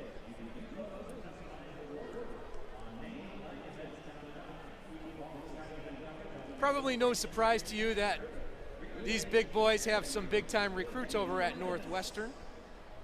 Mark Fox, we spoke about him in the open, a future South Carolina Gamecock. Samuel Brooks and Kalijah Cansey both involved in scoring plays. Brooks on the fumble return for a touchdown. Cansey with the hit that caused the Burns interception return for a score. And Leslie Smith and Jaquez Stewart have both made plays in this one too. What do you think about that list? Can't say anything other than they're pretty darn good.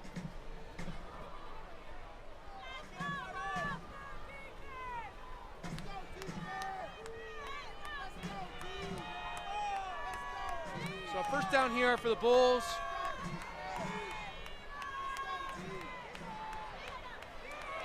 Well-defended option play. Jalil Kaur with the tackle. One of the great Armwood safeties already, and he's just a junior. Yeah, it didn't really look like they wanted to run the option.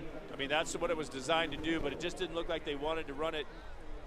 It came up, Armwood comes up strong and makes a play behind the line of scrimmage.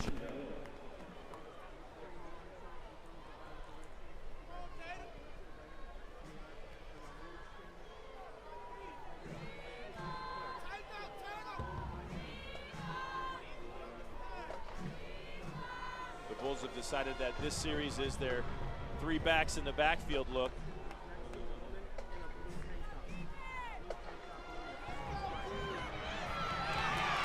Pinder with his second sack of the game. Clyde Pinder, the 295-pound junior with offers from Pitt and Boston College. Long yardage, 3 backs in the backfield. You only have your single receivers outside, and quick and early pressure. Clyde Pinder, that's 295-pound junior, getting there pretty fast. Rack up yet another tackle for a loss for this Armwood unit. That seems to be a constant every year for this team. This year's squad coming into today had 145 TFLs. Look, even in 3rd and 20, they stay in the 3-back look. Going to be conservative. You got a 22-point lead. Just be conservative, and they are. Punt the ball away and make Armwood earn it. You don't want to throw an interception in a situation like this and just give Armwood any hope or any life. First carry for senior Jacob Baptiste. So the Hawks offense hoping to be back on the field in a moment. Although we did see a fake punt earlier successful by the Bulls. That was quite the call, and it paid off.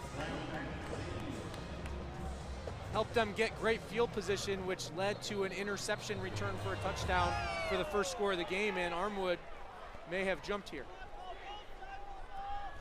It sure looked like it, unless the center moved the football. Nope, they're going against Armwood. But it's still 4th and 6. Before the play, you would think they'll punt it away. Defense, 5 yards, remains 4th down. Really the only time that the Hawks started with good field position was to begin this second half when Ajayi Hall had the nice kick return. However, the next play was returned for a touchdown on a fumble for Northwestern, and that is an excellent punt by Larry Dobbins.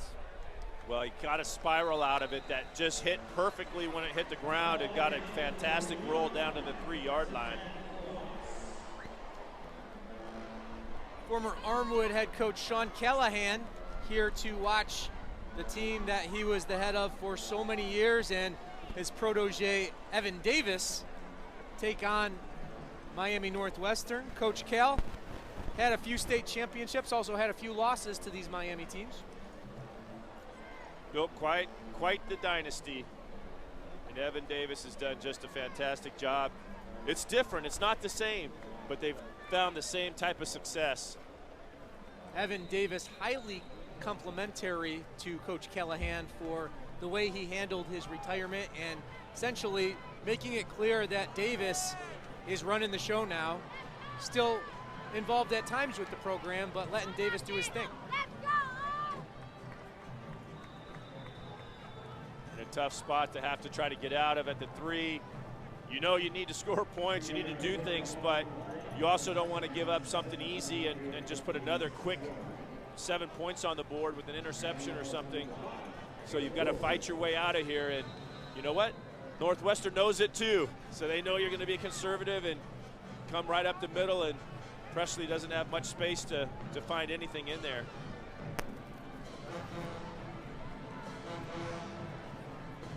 Armwood just 1 first down today, and that middle of the defense clamping quickly on Presley again. Yeah, there's nowhere to go. I mean, he's lucky that he's gotten a positive yardage. It looked like I thought he got another yard out of that, but I think it went backwards a yard.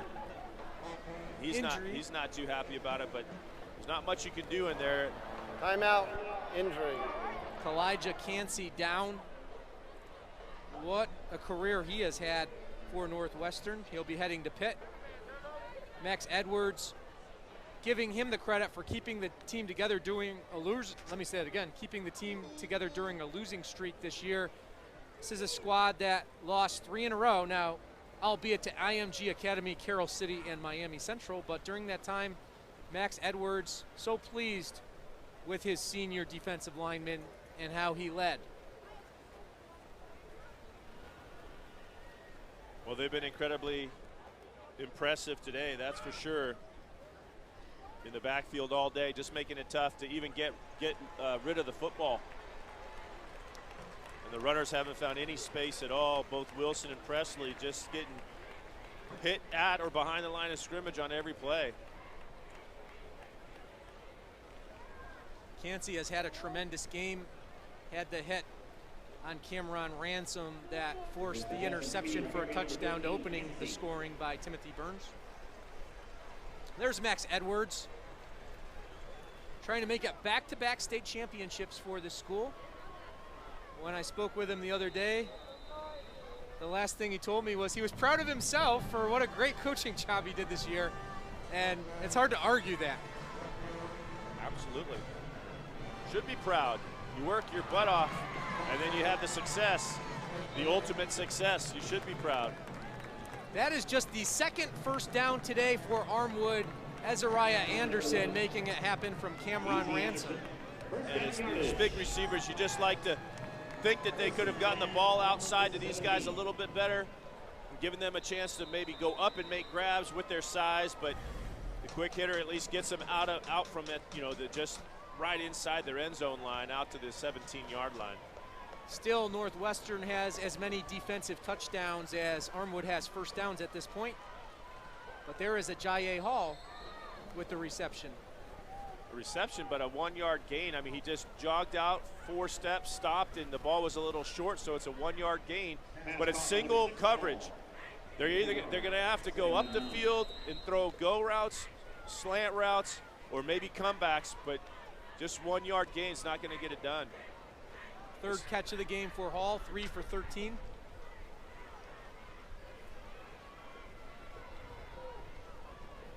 The biggest play he made was on that kickoff return.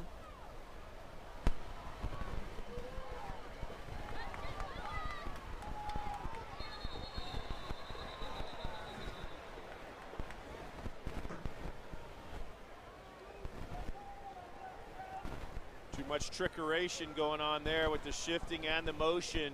Cost him 5 yards. You really got to practice that kind of stuff a lot. Play, false start on the offense, 5 yards, remain second down. They have, you know, extra guys that have to line up on the line of scrimmage, guys that are off. They're moving that tackle around from one side to the other. Got a little too cute, and it cost him 5 yards.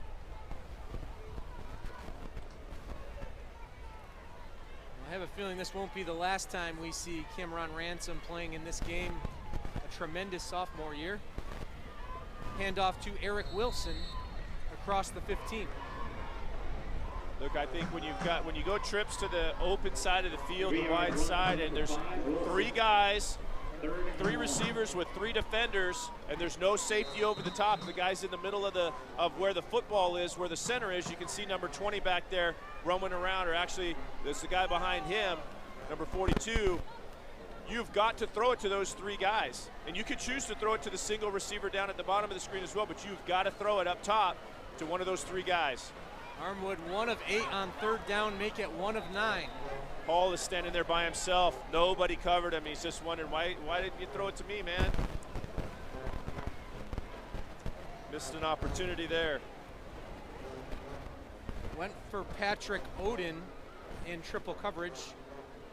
Let's take a look at where Hall was. Everybody backs off. He runs a slant, and there's nobody there. And Ransom well overthrew it down the field. Frustrating day for the 2 sophomores. Returnable kick. Kinchins has it to the 31. No yellow flags. Not this time. Good job.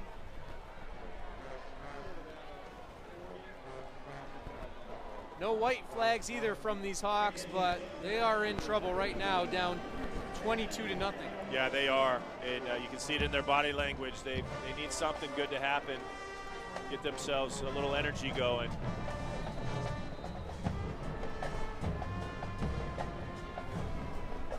Only 6 or 7 players were here last year is what Coach Davis said, but this is a similar feeling to what they've had in the past. Nothing there for Stringfield. Yeah, they graduated 12 Division I players and 18 seniors from last year's team. So that takes us to the end of the third quarter. A dominant one again for Northwestern's defense. A fumble return for a score. an offensive touchdown and a safety. The Bulls up 22-0 as we head to the fourth.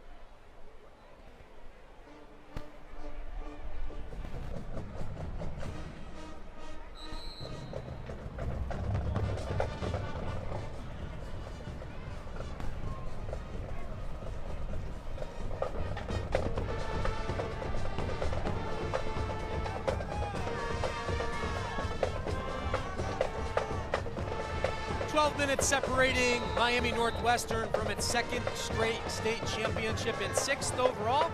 Rishi Barron and Jeff Carlson here at Camping World Stadium calling the action for you.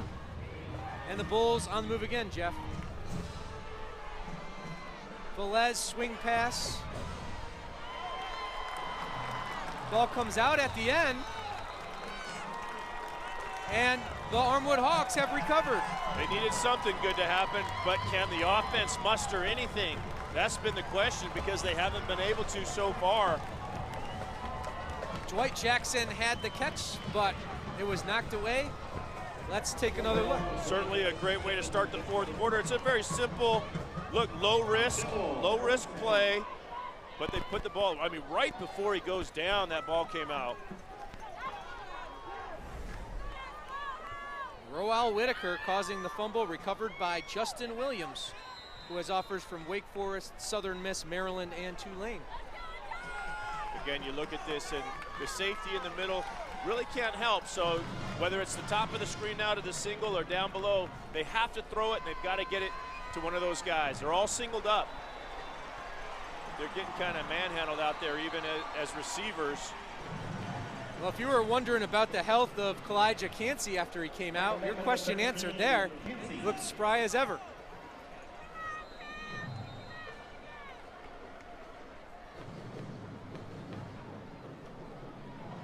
If they have single across the board, that means they have an extra linebacker to help stop that run game. And you have to throw it. You have to come up with combinations to get rid of the ball, and they're going to have to get rid of him quick, but there's an extra guy in there to stop that run right there. And stop the run they have done all day. Yeah, I mean, well, they're set up to do it. No gain for Eric Wilson.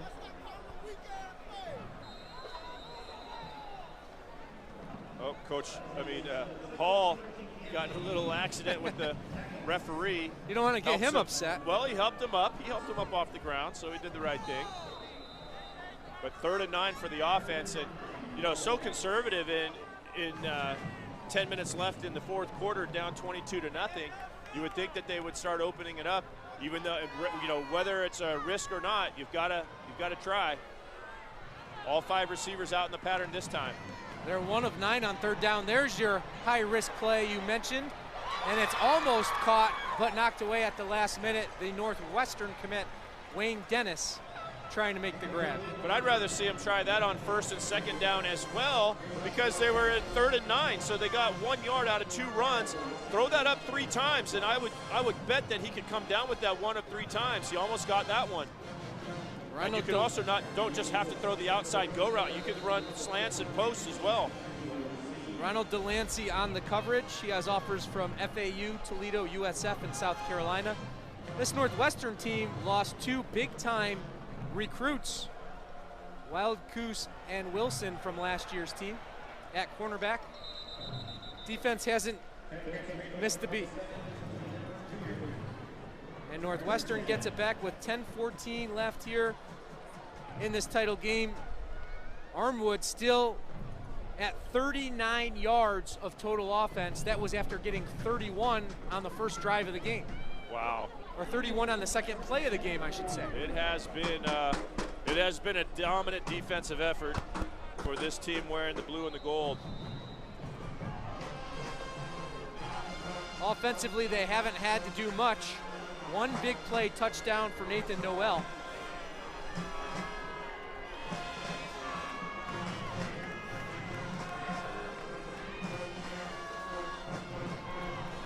Big hole on the run here and a solid gain. That's Jacob Baptiste on his second carry. Let's take a look at the space off the right side. Do a nice job of turning the guard and tackle, turning inside and the lead back, kicking out. It was a nice little hole for an 8-yard gain. Northwestern closing in on 100 rush yards today. Baptiste may have gotten enough for a first down. Just enough.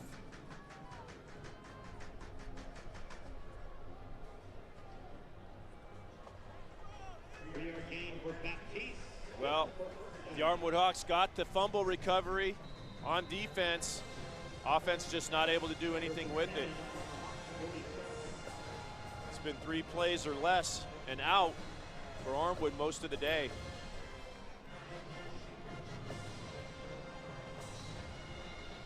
Short gain on first down for Baptiste. James Range with the tackle. 1-yard gain by number 26. Baptiste, injury, time out on the field. Another Northwestern injury. Jonathan Guyton, the senior, he immediately started holding his right knee.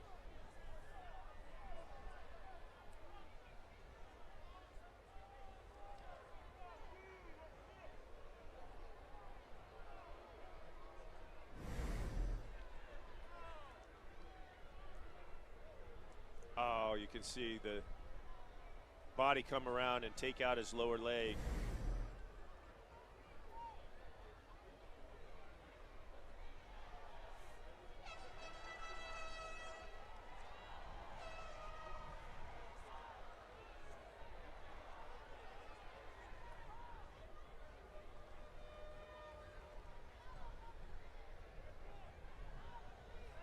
Nine minutes to go here in the Class 6A state championship game. Northwestern up 22-0.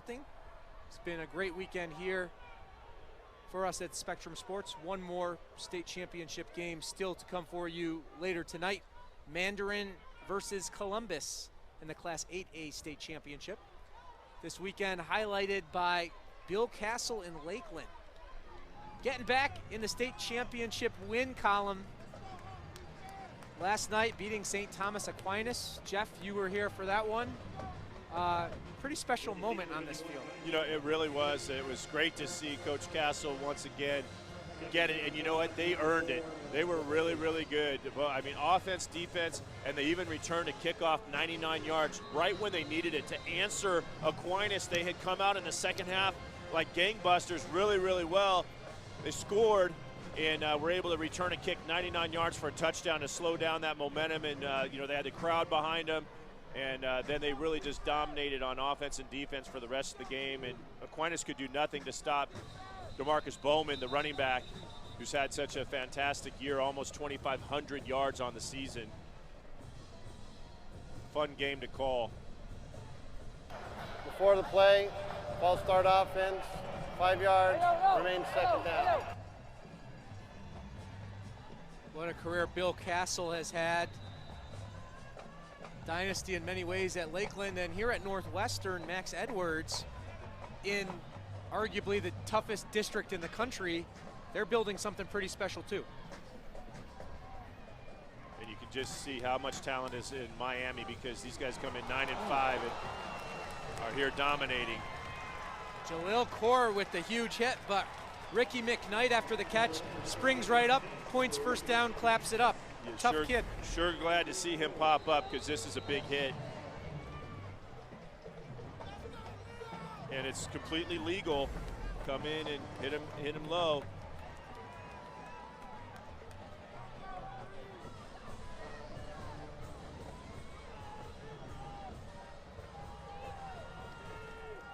Third and 4 with under 8 minutes to go. Velez, as much time as he's had all day, and Anderson almost had his second interception of the game. Yeah, you know, the one that Anderson got was a bad throw by Velez, but not many other bad passes today at all. That was going to be the second one. Not able to pull up the interception by Anderson, but just a little bit off target. Azariah Anderson, offers from UVA, Iowa State, UCF, BC, and Rutgers. Guy who waited his turn on this team, especially on the offensive side of the ball, for years playing with guys like Warren Thompson and Darian McNeil, Jerome Ford. Another fake punt. This one's not going to work. Boy, on a fake punt, I don't even think you need to run that dipsy doodle inside double fake, double handoff. Just run the original one. It probably picks up the first down. But how about that? The second punt fake of the day. Well, the first one had a lot more risk associated with it. It was Sure did. around the same point of the field, but they were going the other way, and they converted that. At that time, the game was scoreless. Yeah, that was a heck of a football call in this type of a game with this magnitude. Paid off for them. That was a low risk. It didn't really matter too much. I mean, they could have put the ball inside the 20, but I think they feel pretty good about themselves right now. One of the best plays we've seen from Armwood today, Presley, for an 8-yard gain. You know, they opened the game with just a little play action pass to Presley. Presley stumbled and fell down, but they didn't go back to it. This time they roll him out, and Presley actually has to make a really great catch. The ball's behind him. But they should have and could have gone back to that type of a play earlier in the game. It just never did. Still only 45 yards of total offense for the Hawks. Set up the screen again, and it blew up pretty quickly.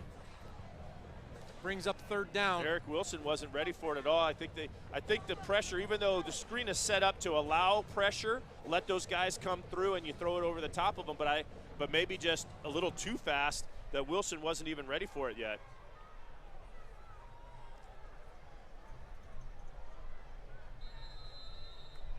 Ransom's had a tough day today, but this kid's got immense talent. Don't doubt that we'll see him back here again. They are now 1 of 11 on third down after the sack by Jarrell Kidd. He's made some plays. Yeah, and this is a pretty quick pressure as well. He looks, hesitates, takes the big shot in the face.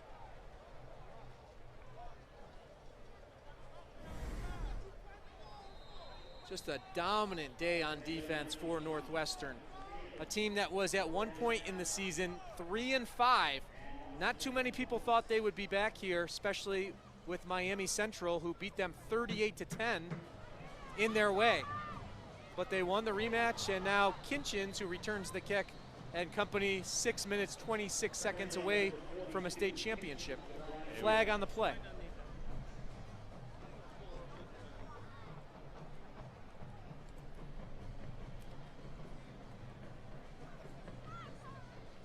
Familiar call on the special teams. At this point, I don't think they care all that much.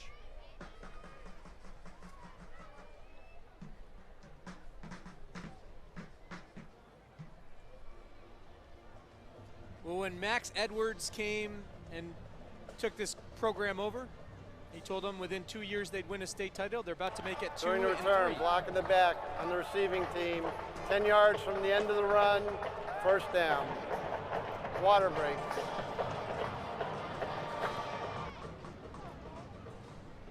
So we're close to the end of this 6A title tilt, but as I mentioned earlier, one more game still to go for our hardworking crew here at Spectrum Sports. The 8A state championship game, Mandarin and Columbus tonight at 8. Austin Lyon and Bill Daniel on the call for that one.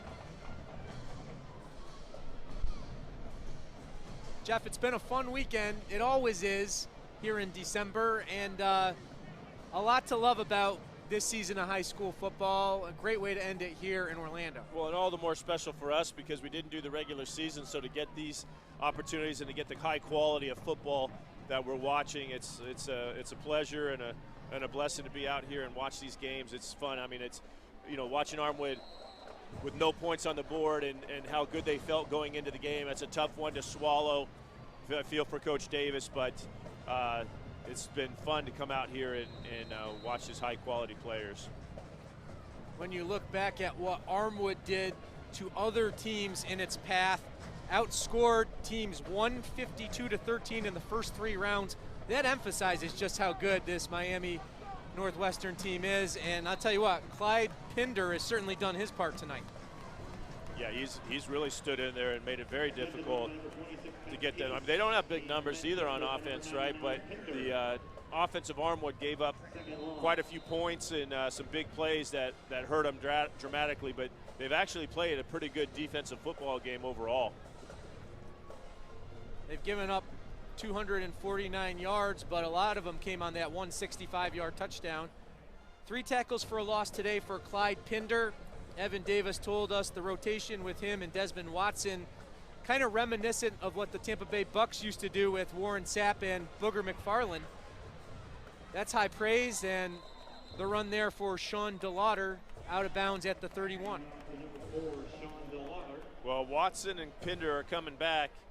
They're going to have to find another defensive end to fill in for Justin Williams, and Ricardo Watson, their usual rush linebacker, is also graduating. So they got to find a couple guys like that. But you know how Armwood is. They'll reload and they'll be back. Lost 12 Division I players from last year's team. The biggest place they're going to need to replace is at linebacker. Yes. 4 senior linebackers all graduating.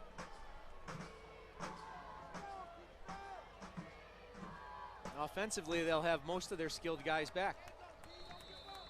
Although Wayne Dennis and Ezariah Anderson will both be playing in college.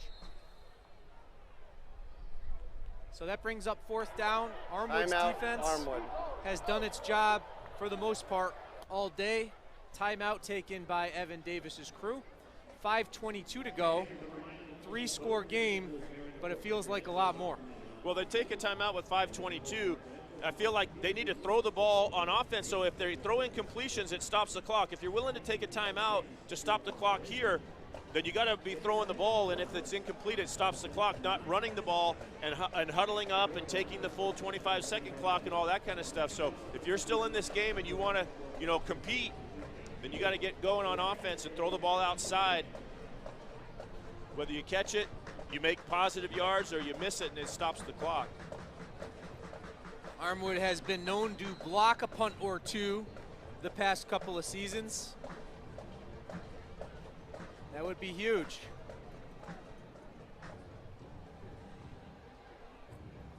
We're asking Eric Wilson, the running back, to come out and help on the punt return in the middle.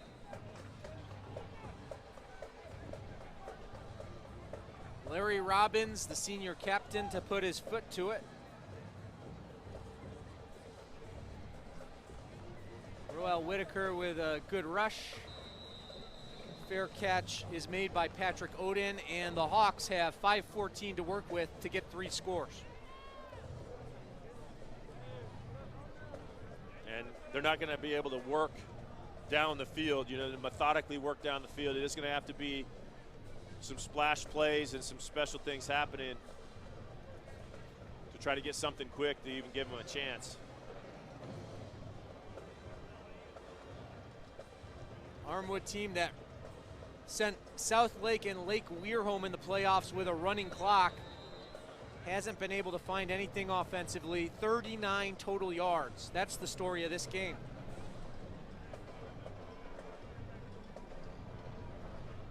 At this point, Northwestern with as many defensive touchdowns as Armwood has first downs, 2.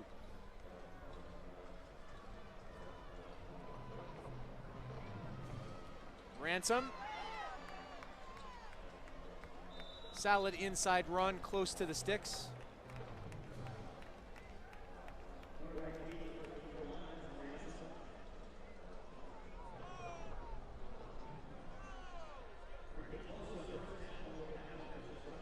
You're going to measure. I think they stopped the clock and they're going to measure. No, now they make the decision to give them the first down.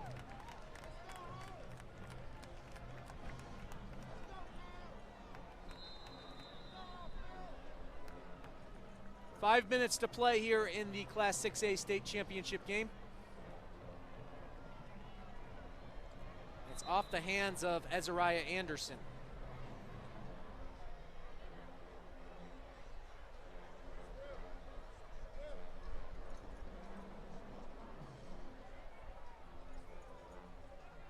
The Hawks just don't have the body language to make this happen, in my opinion. Tough one.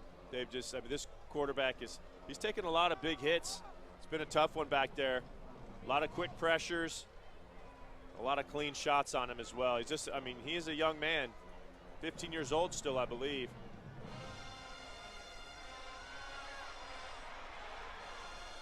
Wisely throws it out of bounds with 4 Bulls in hot pursuit. One thing I want to bring up, Jeff, that we really haven't mentioned yet today is the fact that this Armwood team lost start tackle Jeff Miller in week 8 against Hillsborough. He's a 2-year starter and captain, probably their best offensive lineman, and obviously a player that would have helped somehow in this game against this great pass rush. Yeah, I think right now they would have, taken any help they can get, but he was a very good one, and they needed him today for certain. I think that last play really knocked the wind out of Ransom. Well, we've seen quarterbacks come here to Orlando before and have not so impressive debuts, and then come back in future years and find a lot of success. So that very well could be what's in store for Cameron Ransom. Absolutely, and they're going to go for it here on 4th and 10. If they're unsuccessful, we can see the Northwestern Bulls just try to get the clock to get to 0 as quickly as possible.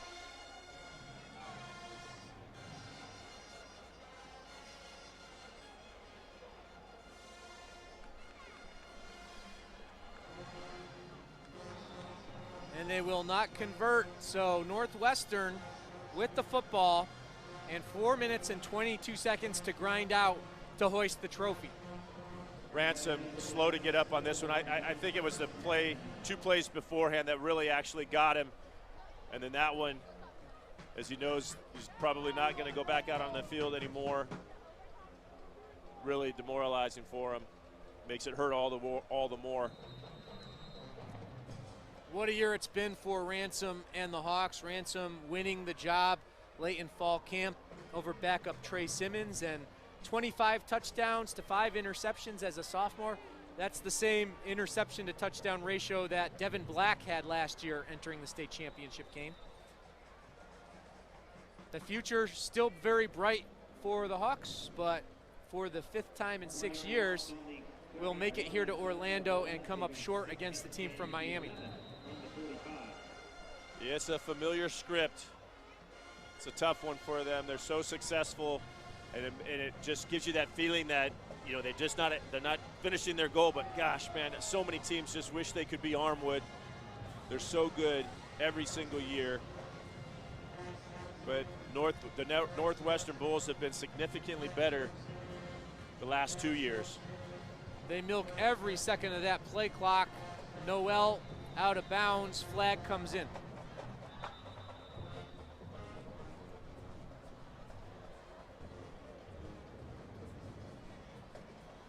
Back to Armwood for a minute.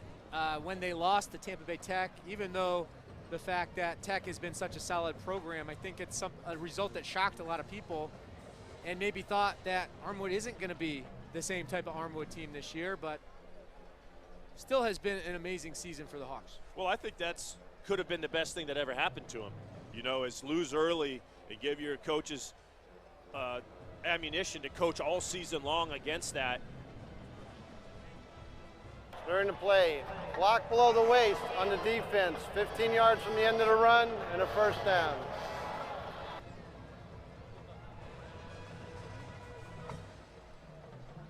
Evan Davis called this the best team football squad he's had in the last 20 years. Maybe not quite as many 4- and 5-star recruits, but love the fact that they were coachable and very pleased with the effort he got from them.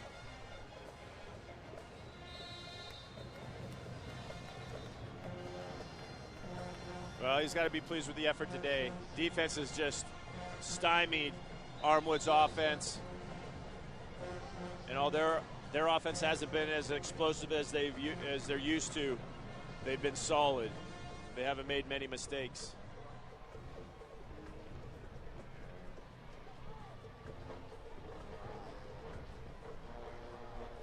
Unsportsmanlike on the Bulls. Well, I think if you told Evan Davis coming here that he was going to allow one offensive touchdown, he would have felt pretty confident. Yeah, I agree with you there. But the two big plays, part of that had to do with field position. The other, After the play, unsportsmanlike conduct on the offense, 15 yards, it'll be second down. but really two plays that Ransom wishes he had back. The interception when he faced all the pressure, and then the fumble that was returned for a touchdown. Yeah, you know, it was a field position game up to that point, and if he could have just gotten that ball out of bounds or somewhere other than into the hands of the Bulls, it may have changed a lot of things and gave them that early momentum.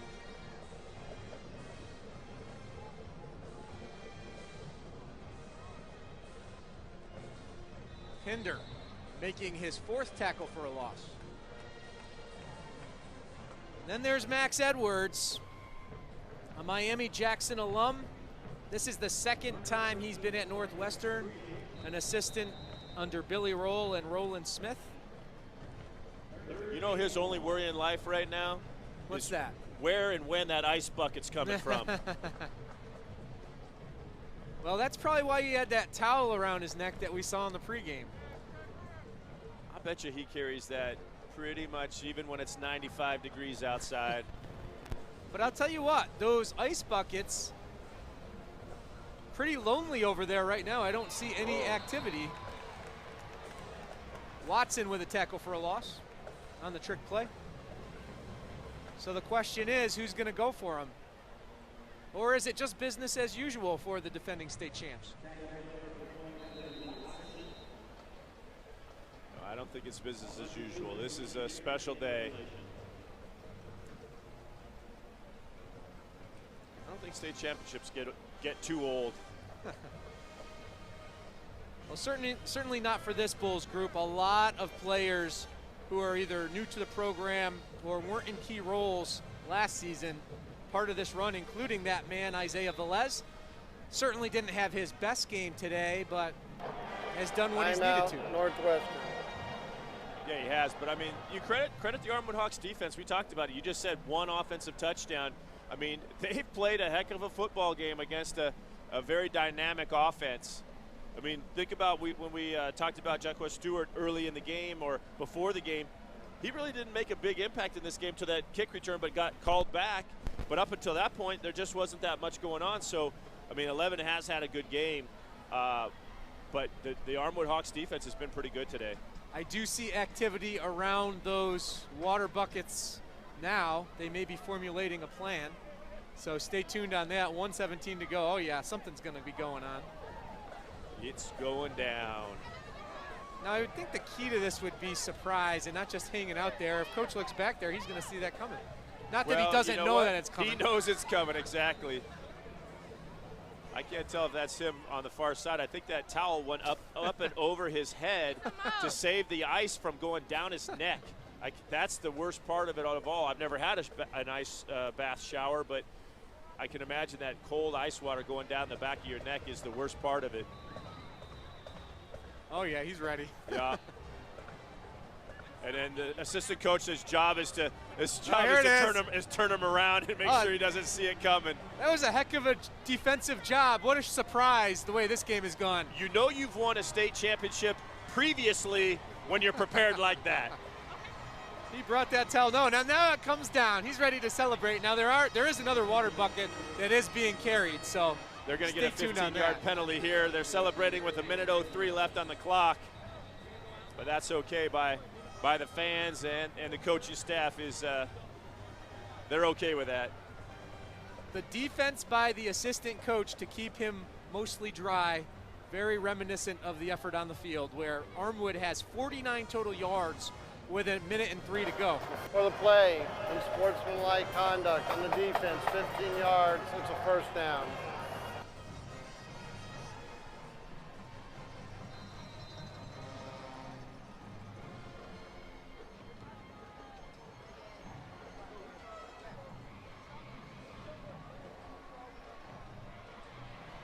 And another sack.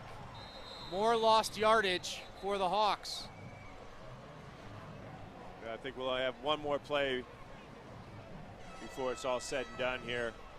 Terrence Lewis, he might be back here a couple more times. He's just a sophomore. He's had a fantastic outing. 40 seconds to go. Armwood now down to 44 total yards.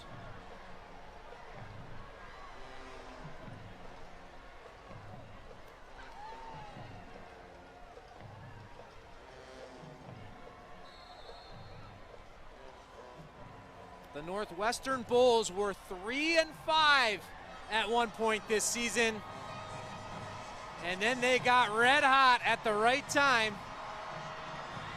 Back in Orlando and celebrating again.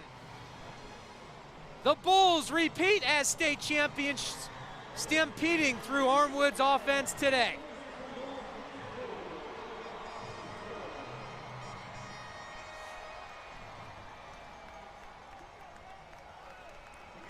Play into the camera. And they deserve it. 6th state championship in school history. Holding a vaunted Armwood offense under 50 yards of total offense.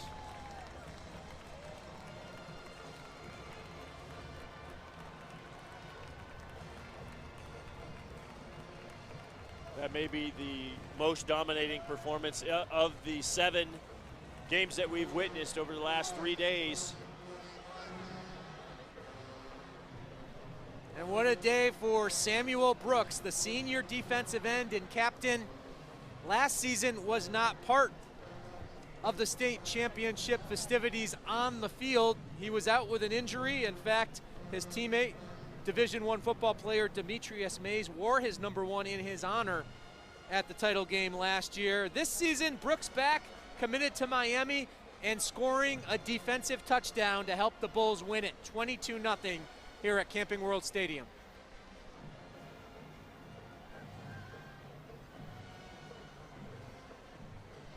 Jeff, final thoughts on this dominating performance? Well, the Northwestern Bulls have a lot to look forward to because they got a lot of young guys that are still coming back next year. Credit to the coaches, what a good game plan, and they made the most of every opportunity. And Armwood played well on defense, just had too many big mistakes that gave them quick points, but the dominating defensive effort for the Bulls is what really won this game.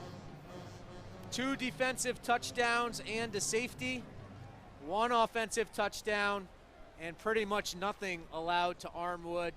Northwestern wins it 22-0, adds another state championship to its repertoire. 6th overall and 2nd straight. Would like to thank all of you who tuned in for this broadcast. We will have the medal ceremony upcoming, so you'll want to stay tuned for that.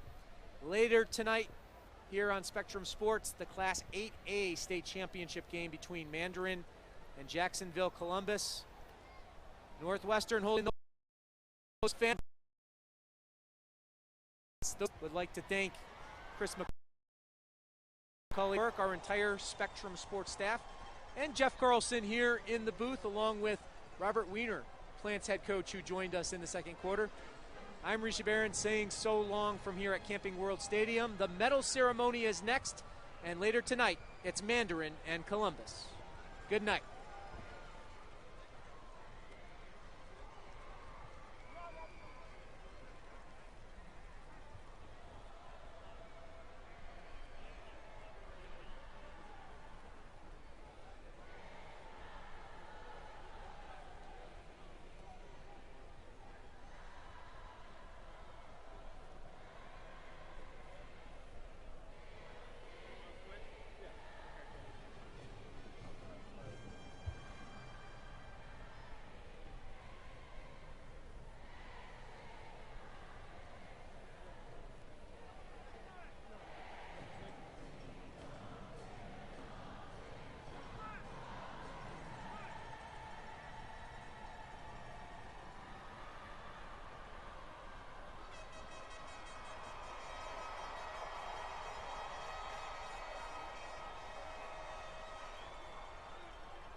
trophies on behalf of the Florida High School Athletic Association are Mr. Eugene Lamb and Ms. Yvette McKinney of the FHSA Board of Directors.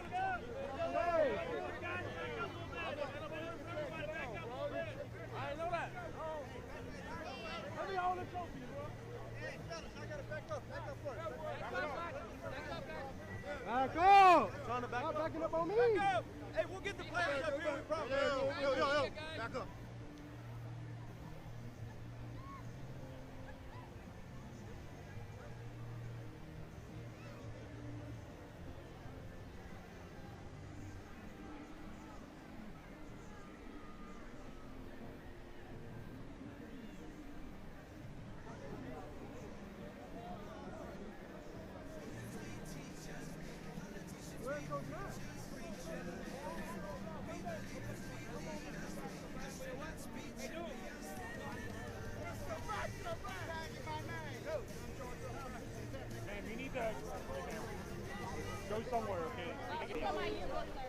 And now, ladies and gentlemen, join us as we honor the 2018 Class 6A state champions, the Miami Northwestern Bulls. On the point, Max Edwards accepting the championship trophy. They're being joined by the captains, number 13, Kalijah Cansey, number 1, Samuel Brooks, number 56, Mark Fox, and number 51, Jonathan Guyton.